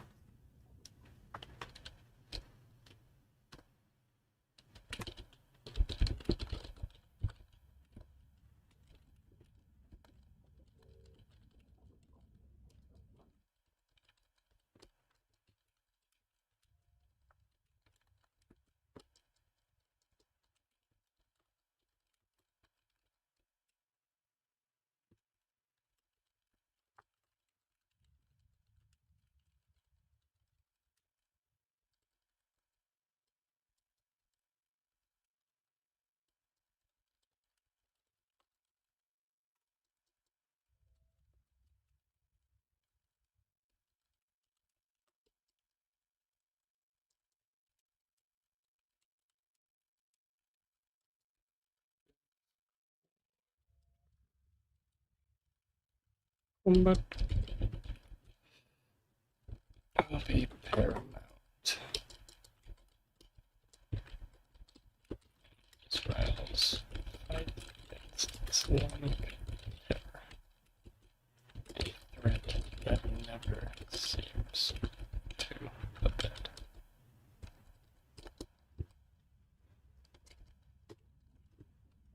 Due to recent international pressures, Israel has also undergone new military provisions that will increase funding for the IDF. That'll be the gist of what we're saying, pretty much. And I have Chrome open this time, so I could actually get a picture. Was thinking of coming back, but can't find the mods to update. Well, yeah, we have our own mods now. We have the Imperia mod, which is what like a lot of these other things get, like the bonds. There's a lot of mechanics in this mod. I could go on. And then we've got a duct tape mod, but the duct tape mod is mainly for hot fixes in case we need it for mid-season fixes. And that's on a new page, so if you can't find it, that's probably why. But let's get a picture really quick of the IDF. Let's see, door-to-door operations. So I'm basically making a post that's saying, let me move these tanks over, that's saying we're doing exercises in Beersheba. Beersheba? I don't know. I'm probably saying that wrong. But we're going to send a bunch of tanks there. Since Gaza freaked out about it earlier, I'm hoping West Bank will. Let's get a good picture for it. Kind of just posturing. Obviously, there's a subliminal message here of we're doing door-to-door operations, which are a little suspect, but that's kind of also relevant to anti-terror operations, so I get to use that as the excuse while also doing it at the same time, so West Bank. And we'll just ping Gaza and the West Bank in that. Nothing crazy, just a little couple paragraphs. So I also haven't really been looking at which parties I'm bringing it to power. I think I probably should a little bit more. We're in stagnation because of this focus that we all, or the spirit that everybody got, because the WTO, mainly Europe and Japan, they all blocked China. The WTO, what up? We are very happy that you are taking a very strong stance against terrorism in all its forms, as we have done. Yes, Mr. Arafat, of course. These are just exercises, though. We are not necessarily raiding a compound. We're just training for any event that we might have to go door to door in order to combat terrorist operations. Yes, but of course. Thank you for the... We would be, our agents have a decent amount of experience with such operations, so if you need any tips on this, we, as your partner in peace and a fellow opponent of terrorism, would be happy to provide them. You will, of course, be staying out of the zones under the exclusive control of the Palestinian Authority's security apparatus for these exercises, right? It's in a town called Beersheba, directly north of that town. It is on your southern border. Yeah, I'm 90% sure I know where that is. IRL, I am just... Okay, yeah, Beersheba. Yeah, that's well outside of the state of the West Bank or the Gaza Strip. Yes. Of course. Yes. Okay. Yes, of course we would appreciate prior awareness of such training exercises, lest tensions be sparked. Well, since it is within our own territory and it's our sovereign of course, right. We understand you have no obligation to do so. We would merely ask that, in the spirit of good neighborliness, you inform your neighbors of when you are planning on conducting military drills. Yes. Of course, if you are actually arresting a prominent member of Hamas or something like that, we understand the need for discretion. Of course. We do not understand why you would need. We do not understand the need for secrecy for the sake of drills. Oh, well, we I were don't believe just that concerned. Israel's security is necessarily a concern of other countries. If you want to No, your become security is not, but our. Surely Decide. understand though that the increase in armored divisions in regions around Palestine has caused a little bit of worry among some of our members of our legislative council. Well, we will keep this in mind for future exercises, and we'll consider informing the Gazans and the Palestinian West Bank in the event that we do conduct more Palestinian exercises. Authority, which stands united. Future. Are you? Are Yes. you united, Mr. Arafat? Really? Our coalition government is more cohesive than yours. So Mr. Arafat, if you were to say die of natural causes, would your successor then be the leader in Gaza because he's part of Fatah, as he plays it? The immediate successor, as designated by the immediate successor of Yasser Arafat, would be. Hold on, I need to look this up. IRL.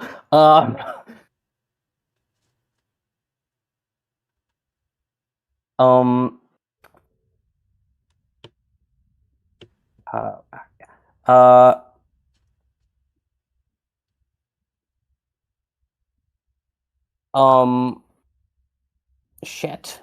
Where is the thing that indicates he was the following the deaths of Yasser Arafat, in accordance with Palestinian basic law, the presidency would pass to Static, as a name is spoken, as the person who would take that place, nor ordinarily would become the interim president following snap elections. I can't find it right now, I'm sorry. You're fine. Of course.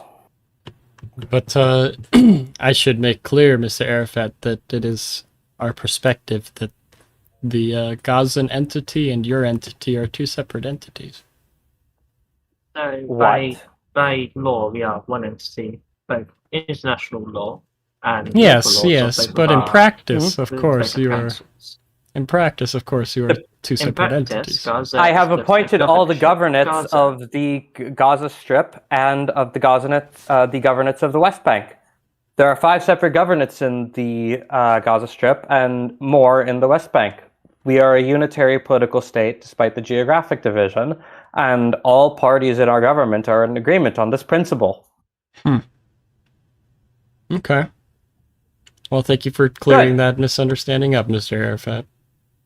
You're welcome. Have a wonderful day. You as well. Thank you.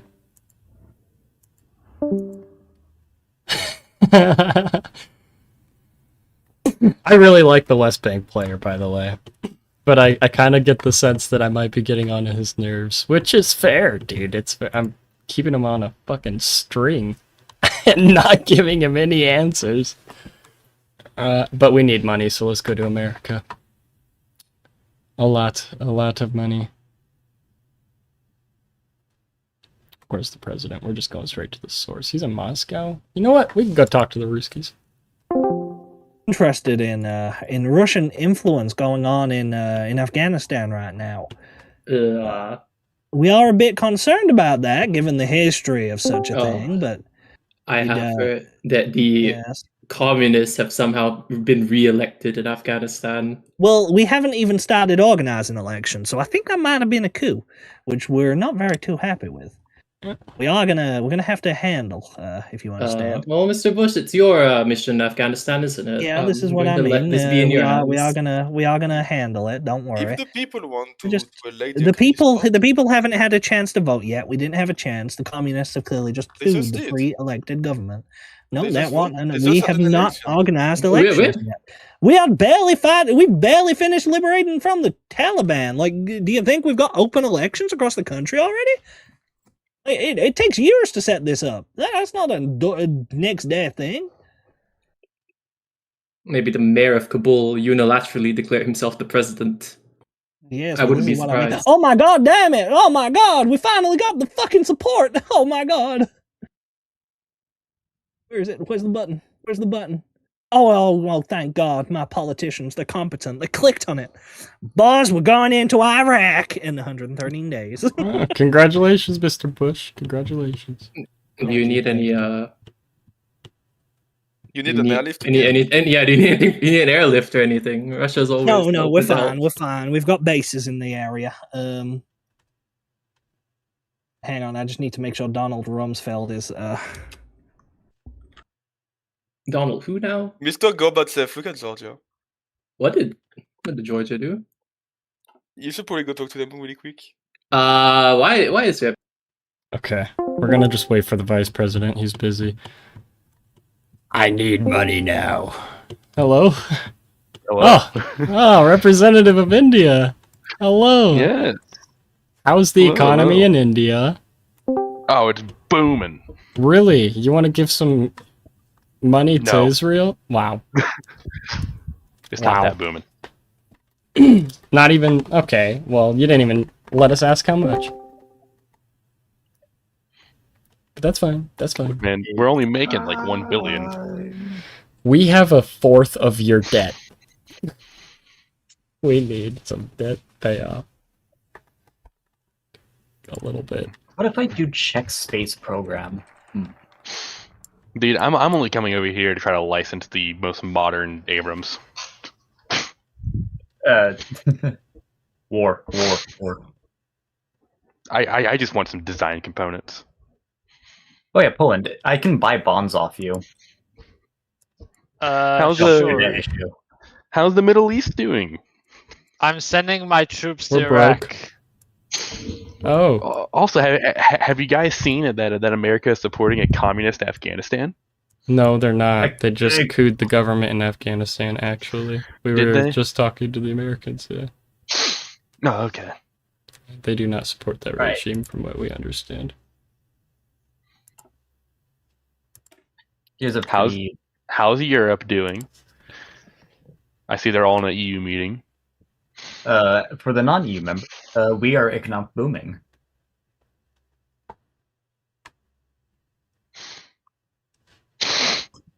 Investment tracker, there it is. I need the Americans. Please, Peepaw. I need to talk to them. I need my tank. What?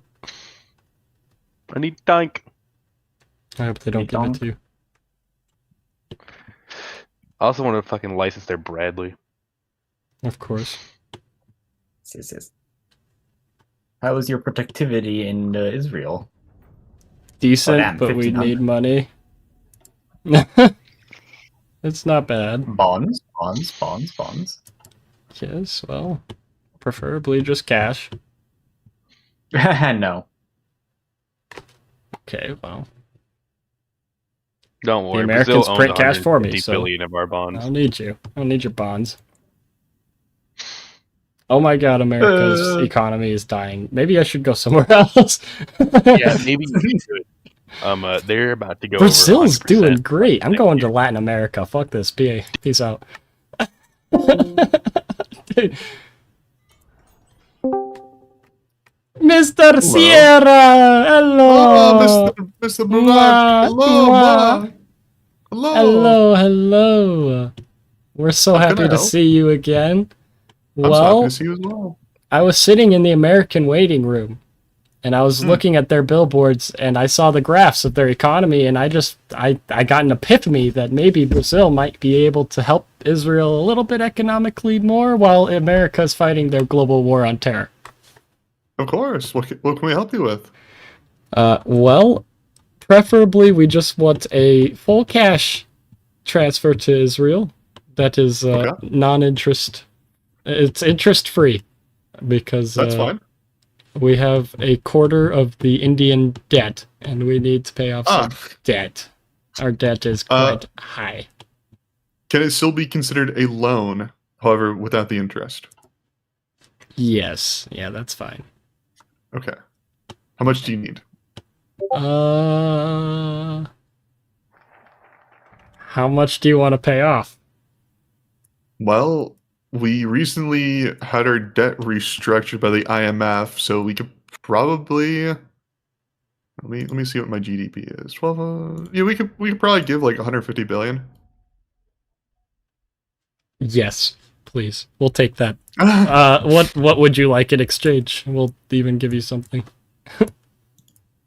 I don't necessarily think I mean, investments would be wonderful if able. Yeah. Once that funds transfer comes in, we'll definitely use some of those funds to reinvest into Brazil. Wonderful. Well, it should be coming over now. There you are. Perfect. Holy shit. Okay, and then we'll reinvest.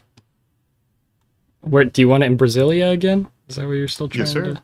Okay. We will put. Well, let me see if there's still the incentive package there, just to make sure that. There you go. Yeah. Perfect. Holy cheap. We'll put. We'll invest 4 civilians into that then. Wonderful. And I think, let's see, probably 10-year time frame on that loan should be fine. Doesn't need to be paid off in increments. It's just that's the expected date. If it need be, it can be extended. Okay.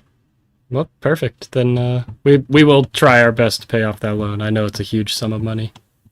So, Well, but like we I will. said, it's not necessary for you to pay it off. We have a similar situation with wait. India. I just invested for infrastructure. My bad. That's why it was so cheap. If you wanted to cancel that, you could, or we could just yeah.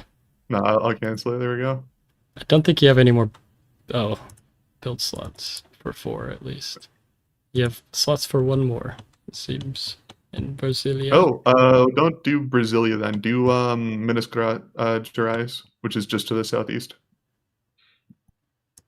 Southeast. Okay.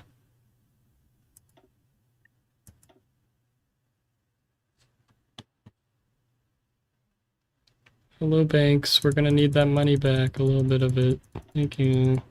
Just a little bit. Yeah. No, just give you $150 billion, but gonna need at least 30 back. Okay, we'll do 3 civs because it's 28 billion for us. That's fine. Cool. All right.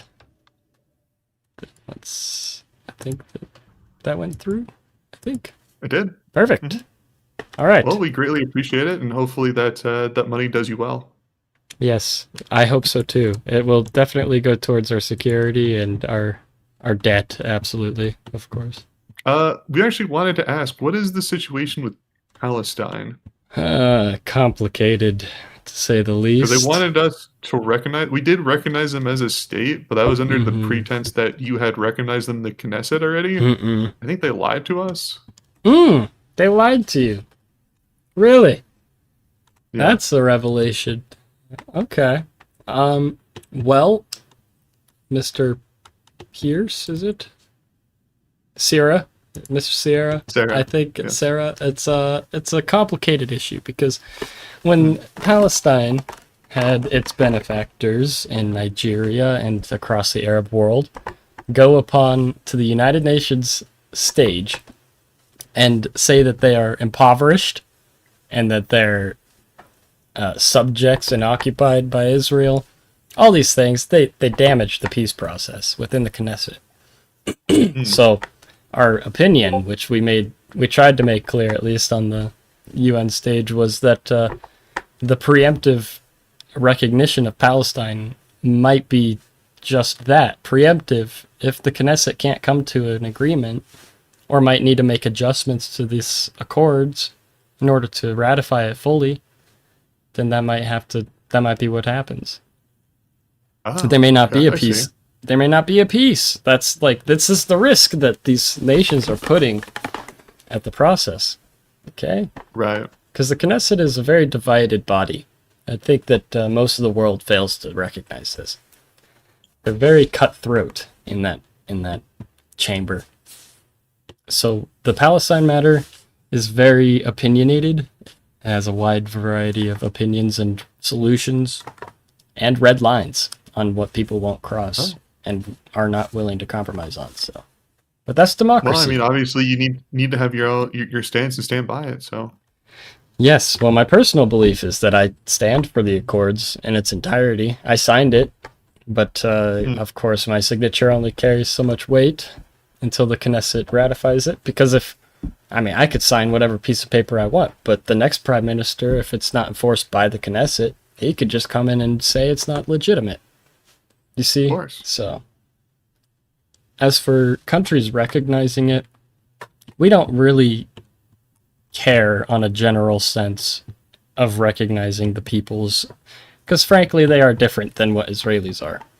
But, at the same time, recognizing an official state, giving them a UN membership, a chair, the ability to push resolutions, it would open the door to undermining our sovereignty. Because it's obvious that they would push these resolutions that would be anti-Israel or force Israel to give up territory or be at the mercy of them and their international clique. And so, right. So that's our position on that.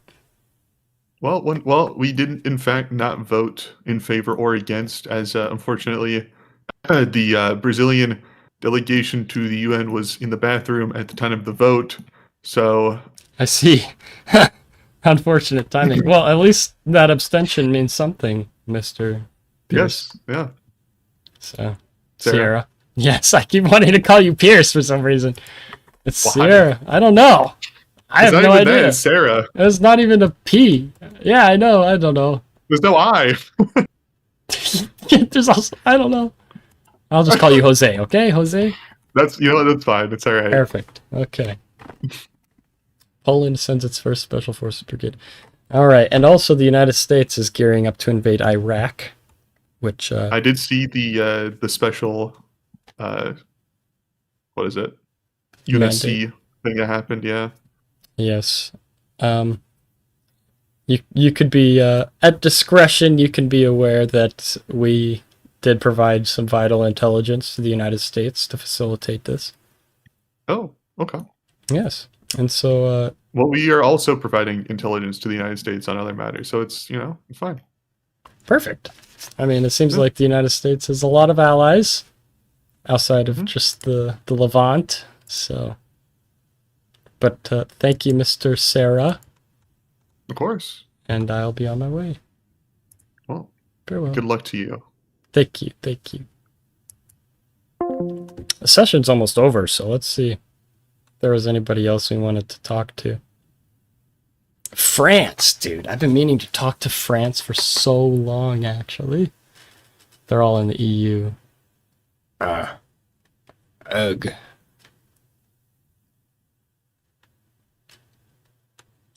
going to have so many posts that I'm going to have to write.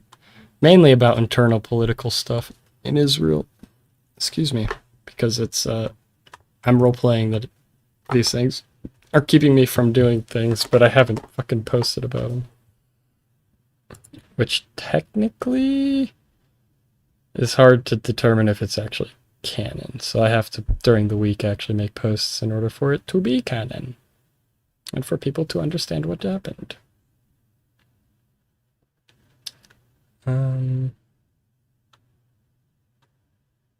You know what? Yeah, let's just make our own VC. I don't even know if we'll have anybody else to talk to. We've been yapping this whole time with people.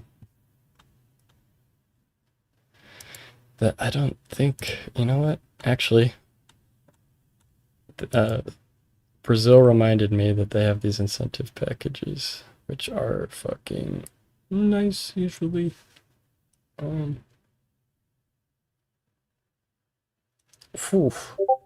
$1 billion from my treasury, though, is not nice. Not nice at all. Oh, storm of terror from Turkey.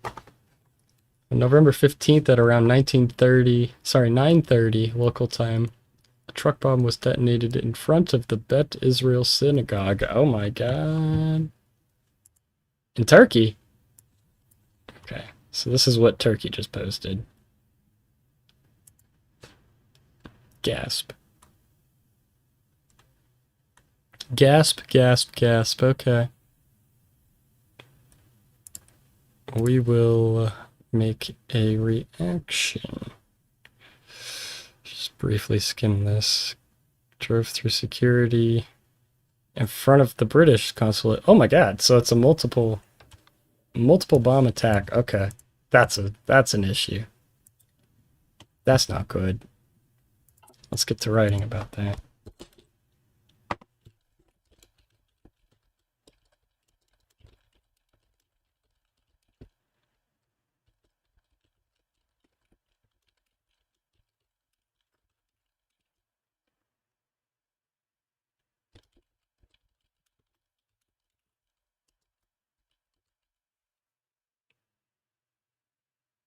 Okay, we'll say Israel demands immediate retaliation for crimes against innocent Jews in Turkey.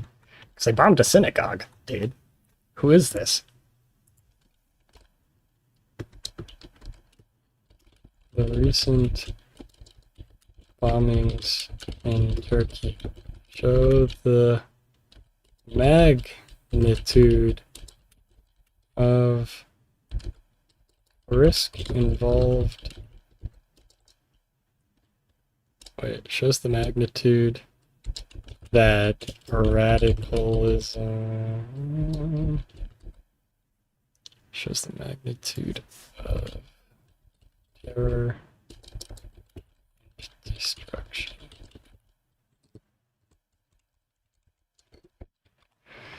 Recent bombings in Turkey show the magnitude of terror and destruction that radical Islam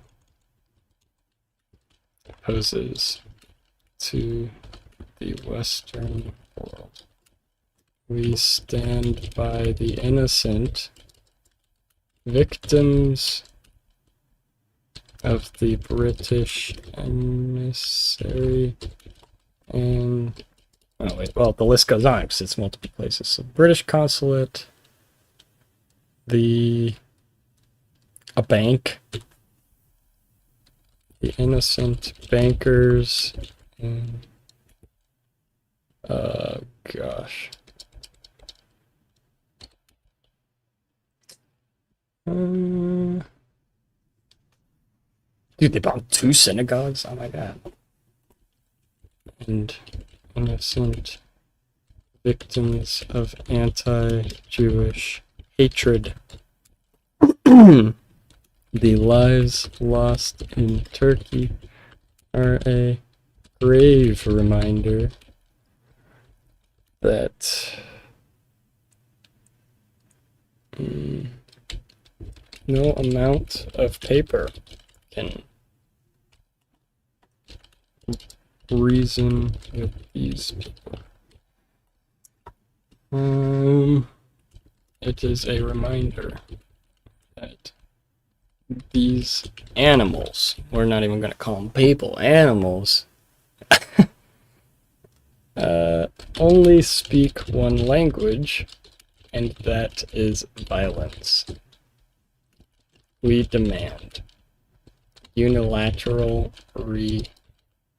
retaliation against, we're going to bold this all, foreign and domestic actors within Turkey who are responsible for this horrific act.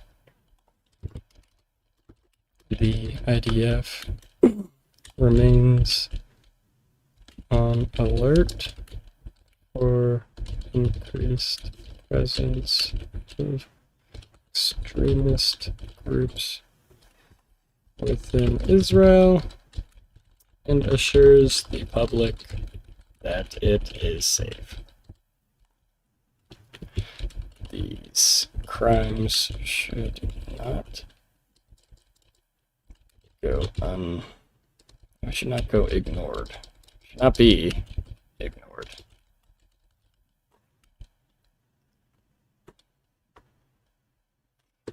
Unless the Turkish government intends to allow this to happen again.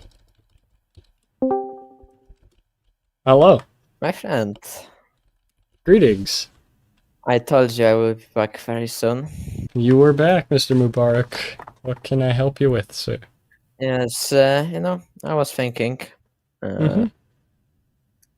Some years ago, your people have agreed with me about the state of Sinai. And, it's been some time since the war between our two countries has ended. It has. And I would like to ask if maybe Israel would be open to negotiating on the state of Sinai, for example, on ending the demilitarization of Sinai. I'm sorry, you want to end the demilitarization of Sinai? That Did I wouldn't mean understand that right? First What of would be all, the reason for this, Mr. Mubarak? Why would you want to do that? This First demilitarized of zone all- was a provision in our peace agreement. Well, my friend, the thing is that, as you may know, the Gaza is currently fighting with Hamas. And as you may know, Gaza borders Egypt through Sinai. It does. And the thing is that when Hamas tries to escape, they are going to Sinai. No, they're not. Mr. Mubarak, you and I both know that Syria, for many decades, has had... Sorry, not Syria. Egypt has had, for many decades, a big wall along the Palestinian-Israeli-Egyptian border, which keeps them not from coming into Egypt. So this claim we know is fabricated. Brother, I think Israel exactly knows what Hamas is capable of, for example, in terms of tunnels, underground tunnels. Well, Mr. Mubarak, rather than ending the demilitarized zone in the Sinai, perhaps Israel could just deploy the IDF into Gaza to assist Gaza with its operations and contain it. Or Israel can be given permission to deploy military forces into the border regions. But I believe that would be not reasonable to your standards, would it? If anything, I think that, Gaza should be supported with the fight with Hamas, but not through IDF entering the Gaza Strip. That is something that could be, really damaging our relations, if you know what I'm speaking of. No. Well, you ending the demilitarized status of Sinai would greatly damage our relations. That's why I'm coming to you to negotiate. I'm not ending it on my own. Okay. Well, and we're willing to give you a compromise, which is rather than ending the demilitarized zone, allow Israel to go into Gaza and into some parts, one region of the Sinai, and allow us to keep the situation contained in Gaza for you. How do you think my people would react if Israeli forces would enter? We don't have to tell them in a very public manner. No, my friend, that's not how it works. Well, I mean, it can be, Mr. Mubarak. It can be. That's not how it works. But, so on the matter of ending this demilitarized zone, though, it's, I'm sorry, while we do have great relations with Egypt, and you are a peaceful government for the most part in relation to Israel, we have our concerns. So we would be more inclined to keep this a demilitarized zone for the betterment of our security and our safe feelings, okay? You think we would try to smuggle something to Gaza? Perhaps. I think so. Not even smuggle Okay. something into Gaza, but maybe you don't like our actions that might be anti-terror in nature and you have to react militarily. This is obviously a scenario that we don't want to have any potential of playing out in the region. So, and not to mention, if you deploy... I will be completely honest. Hmm. I will be completely honest with Mhm. you that people in Gaza and in West Bank are scared of the training measures that IDF is taking in Israel right now. Mhm. Well, they shouldn't be. They're for their betterment. They're for the betterment of the people of Palestine. Maybe not for the government, but for the people. They have no reason to be concerned.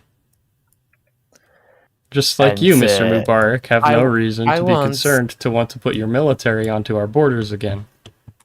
I'm not concerned, and I wouldn't put military on your border, but Wow. I will if anything would happen to Gaza or to the West Bank. Wait, sorry, what?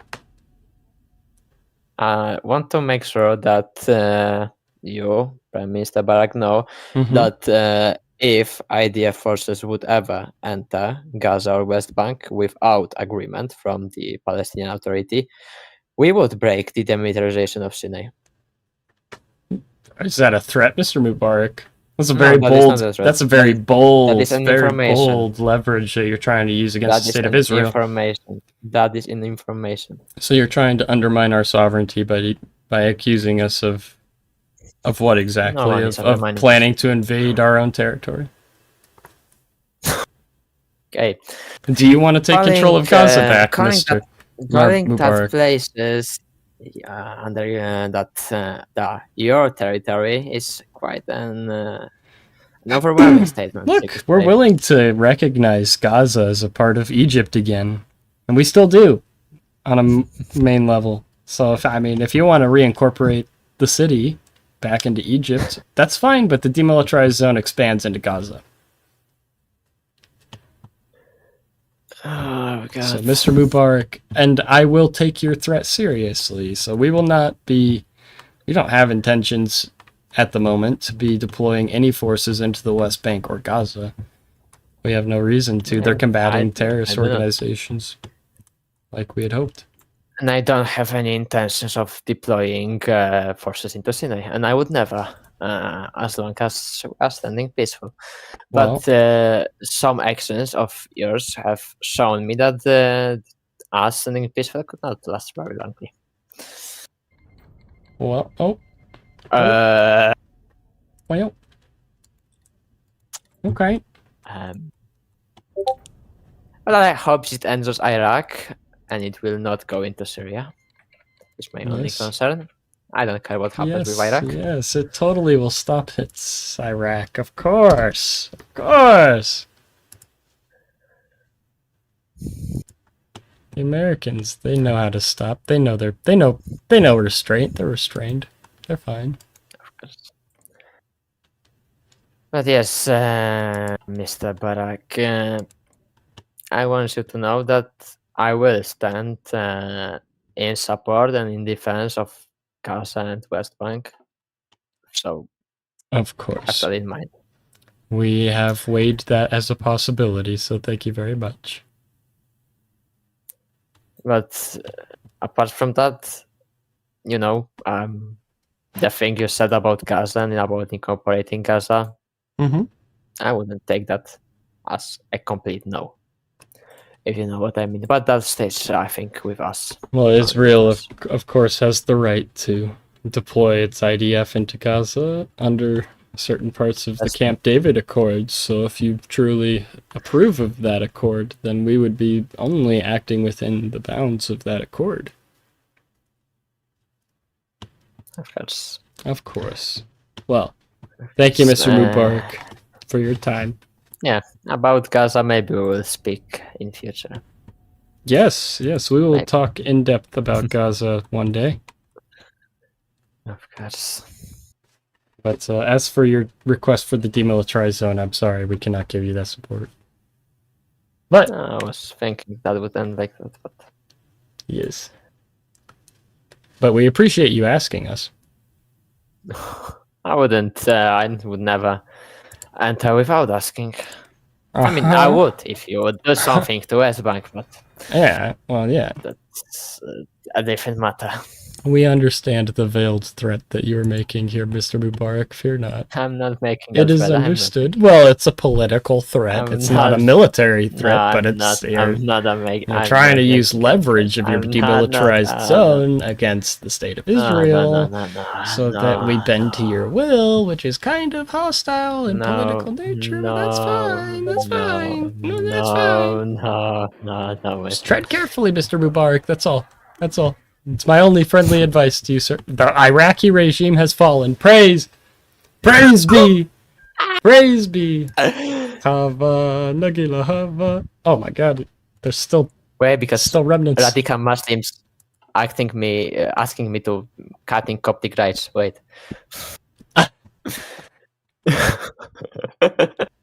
We have defeated Saddam Hussein. I need to go congratulate Mr. Bush immediately.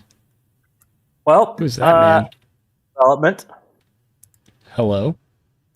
America invading Iraq? Yes, Mr. Arafat, were you not paying attention to the fucking UNSC? The fucking Polish occupation zone? Did anyone else's... No, my game didn't crash. Did anyone else's game... not crashed, no. There's now a Polish occupation zone of Iraq. The session's about to end anyway, it's okay. It's coming to its end. Yeah. I just hope the AI doesn't do something stupid. In the AI would be turned off. You can ask Quasar to disable your AI. Quasar, who is where? He's the game controller. He's Luxembourg. I don't know where he is, dude. Yeah. But yeah, Mr. Mubarak, I have business elsewhere really quickly, so of course. Thank you for your time. Thank you for your time. Thank you.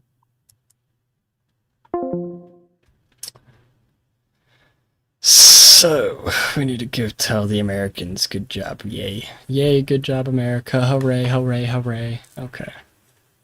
Oh my god, everybody's in DC. This might be a little chaotic.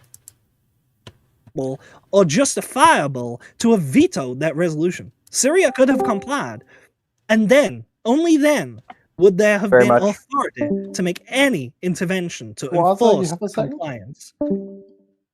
So what's your justification under that understanding? Not your made up one that you just gave. You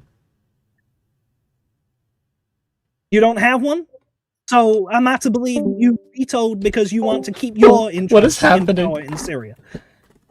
We cannot allow a decision to go through without properly discussion. That isn't what happened, sir. Listen. That isn't what that resolution was. Do you believe that Syria would have rejected that resolution? Is that what you're saying? You believe that Syria would have rejected that UN resolution and it would have therefore resulted in UN action?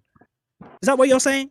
Are you saying that the Syrians would not comply just like Iraq? And if that is the case, Syrians will comply, but why did you veto? So why did you veto? What is going on? Explain.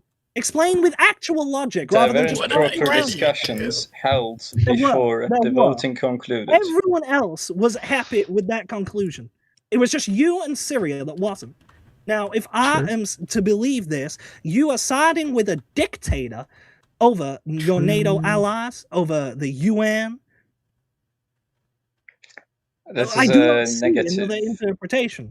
So explain then. Explain with actual logic rather than just repeating what you're saying over and over and over and over again, which isn't logical. Tell us. What actually is in your mind? Because discussion was unable to conclude. No. Discussion was able to come. The Europeans. We had a note from the Dutch telling us, and I'd like my Dutch colleague to agree with this and show us. You know what I mean? The Syrians were going around bribing Europeans to try and get them on side. Now, I don't know about you, but that sounds pretty damn illegal to me. That sounds pretty damn criminal. And yet you're supporting that. You support this government. Do you support democracy, sir? Do you support democracy? Do you support liberty and human rights? About that. Yes. We're going to start doing And why do you support Assad? No, Clover. We support their intentions to democratize and better Syria. And you do support Oh, come Assad. You do on. support this dictator who says he's against corruption, but he won't listen to the UN. He won't listen to anyone but the French, mysteriously, who are only doing things but arresting people he may not like. I mean, I want to believe you. I really, truly, truly, honestly want to trust the French. You are an ally. You are a friend. We have gotten on well in a lot of situations here, but this one is going beyond any situation that I can justify. I'd like some fellow NATO members to talk here too. I don't want to just dominate this conversation. But knowing that Assad just here to was listen at this partially point. responsible for the result I'm here of for what it. became 9/11, I find it inhumane and uncaring that you'd veto this. It hurts my heart, and it hurts the heart of the people of America. Oh, reach, bushy boy, preach. We are sorry They and can't hear me, I'm we muted offer right now, condolences to what happened to the people of America. Condolences do not help. You have actively harmed getting justice. Bush is angry. Can the French government at least deny that they have taken any form of bribes or money from the Syrian? We have not taken any types You- of. You have taken 12 billion in monetary other transfers. than the treated. So the Syrian, Italy, what did you say? They have received $12 billion worth of monetary transfers. It is public- within the treaty's boundaries, is visible within the treaty. Yeah. See, which the whole was issue is the agreement they signed. which is the monetary payment for the personnel working in Syria. So they've paid for your support. I'm really considering They have this. paid for the personnel in Syria. Yeah, that's quite literally what I said. So what we're hearing now is that France is being paid to support a nation that is known to be a dictatorship, that is known to have... I mean, this man, he claims that, oh, I was just a doctor. He was in the Syrian military under his father, a military that has committed vast human rights abuses and worked with terrorists. I don't give a shit. Excuse my French, so to speak, as ironic as that may be. I don't give a shit what he has to say about him just being a little la-di-da doctor and being La-di-da doctor.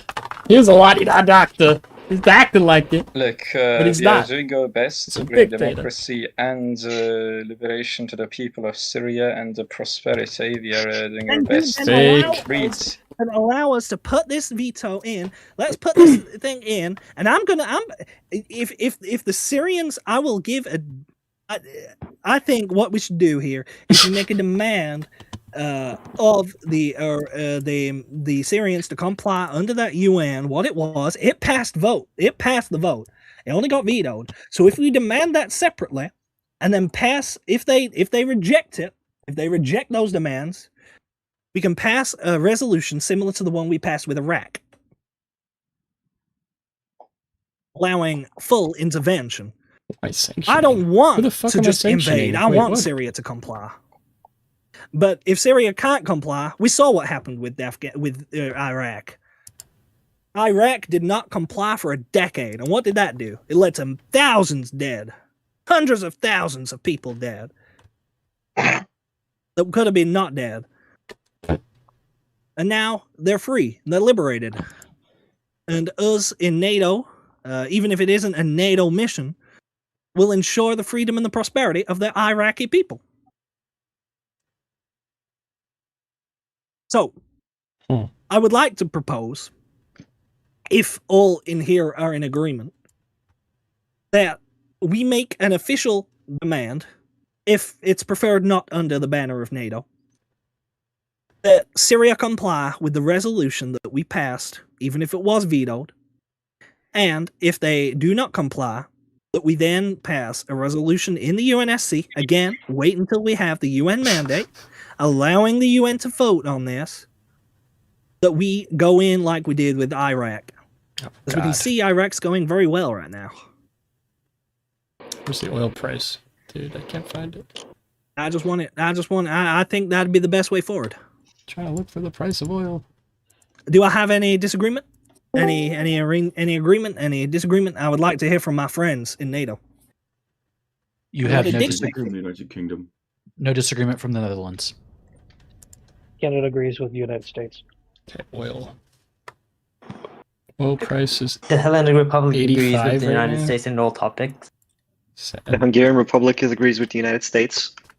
The Grand Duchy of Luxembourg agrees with the Americans. Nice. The Oh, Polish Republic good. agrees with the Americans. Like rubbing my hands together. This is good, dude. This is great. Kingdom of Norway agrees with President Bush.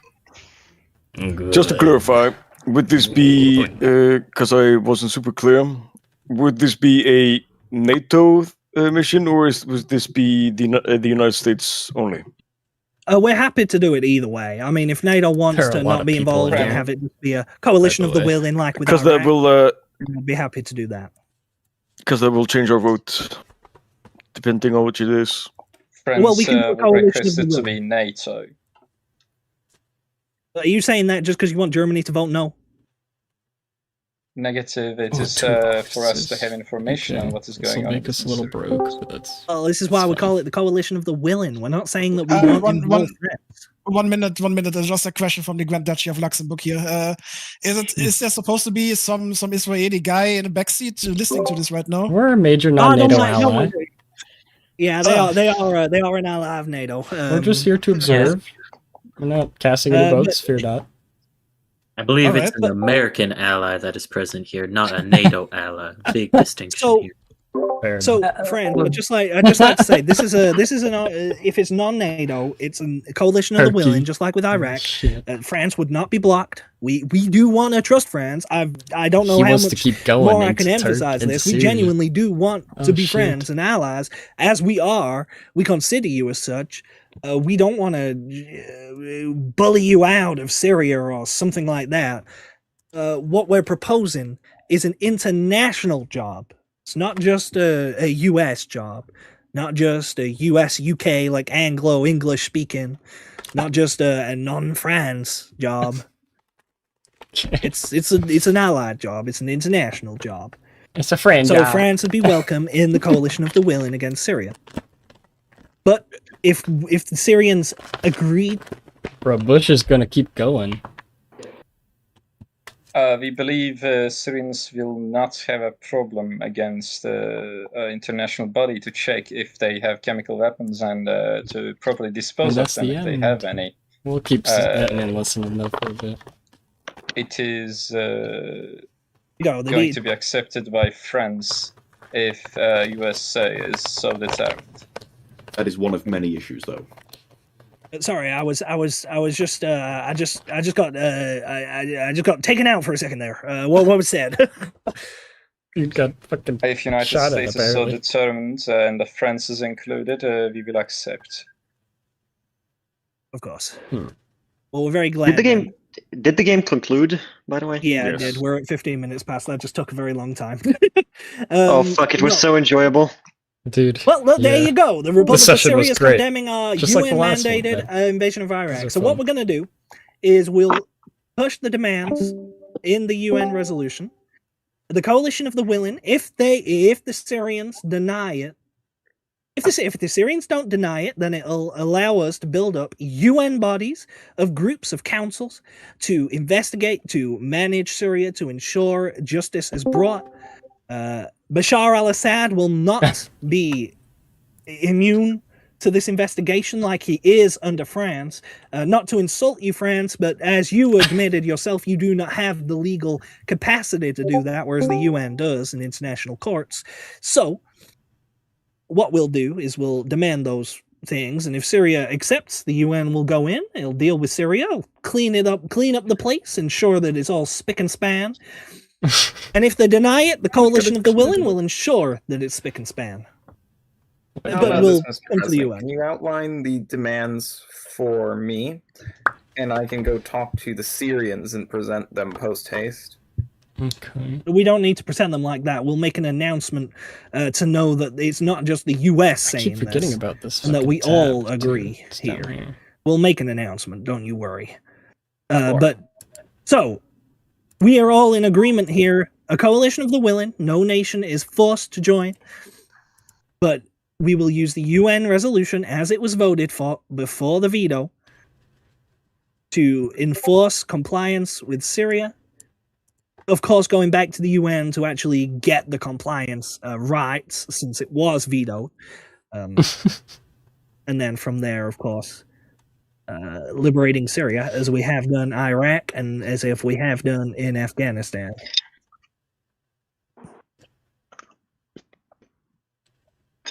Well, I have a question. Even though it isn't a NATO thing. I was sure. about to ask on their search What for now, WMDs.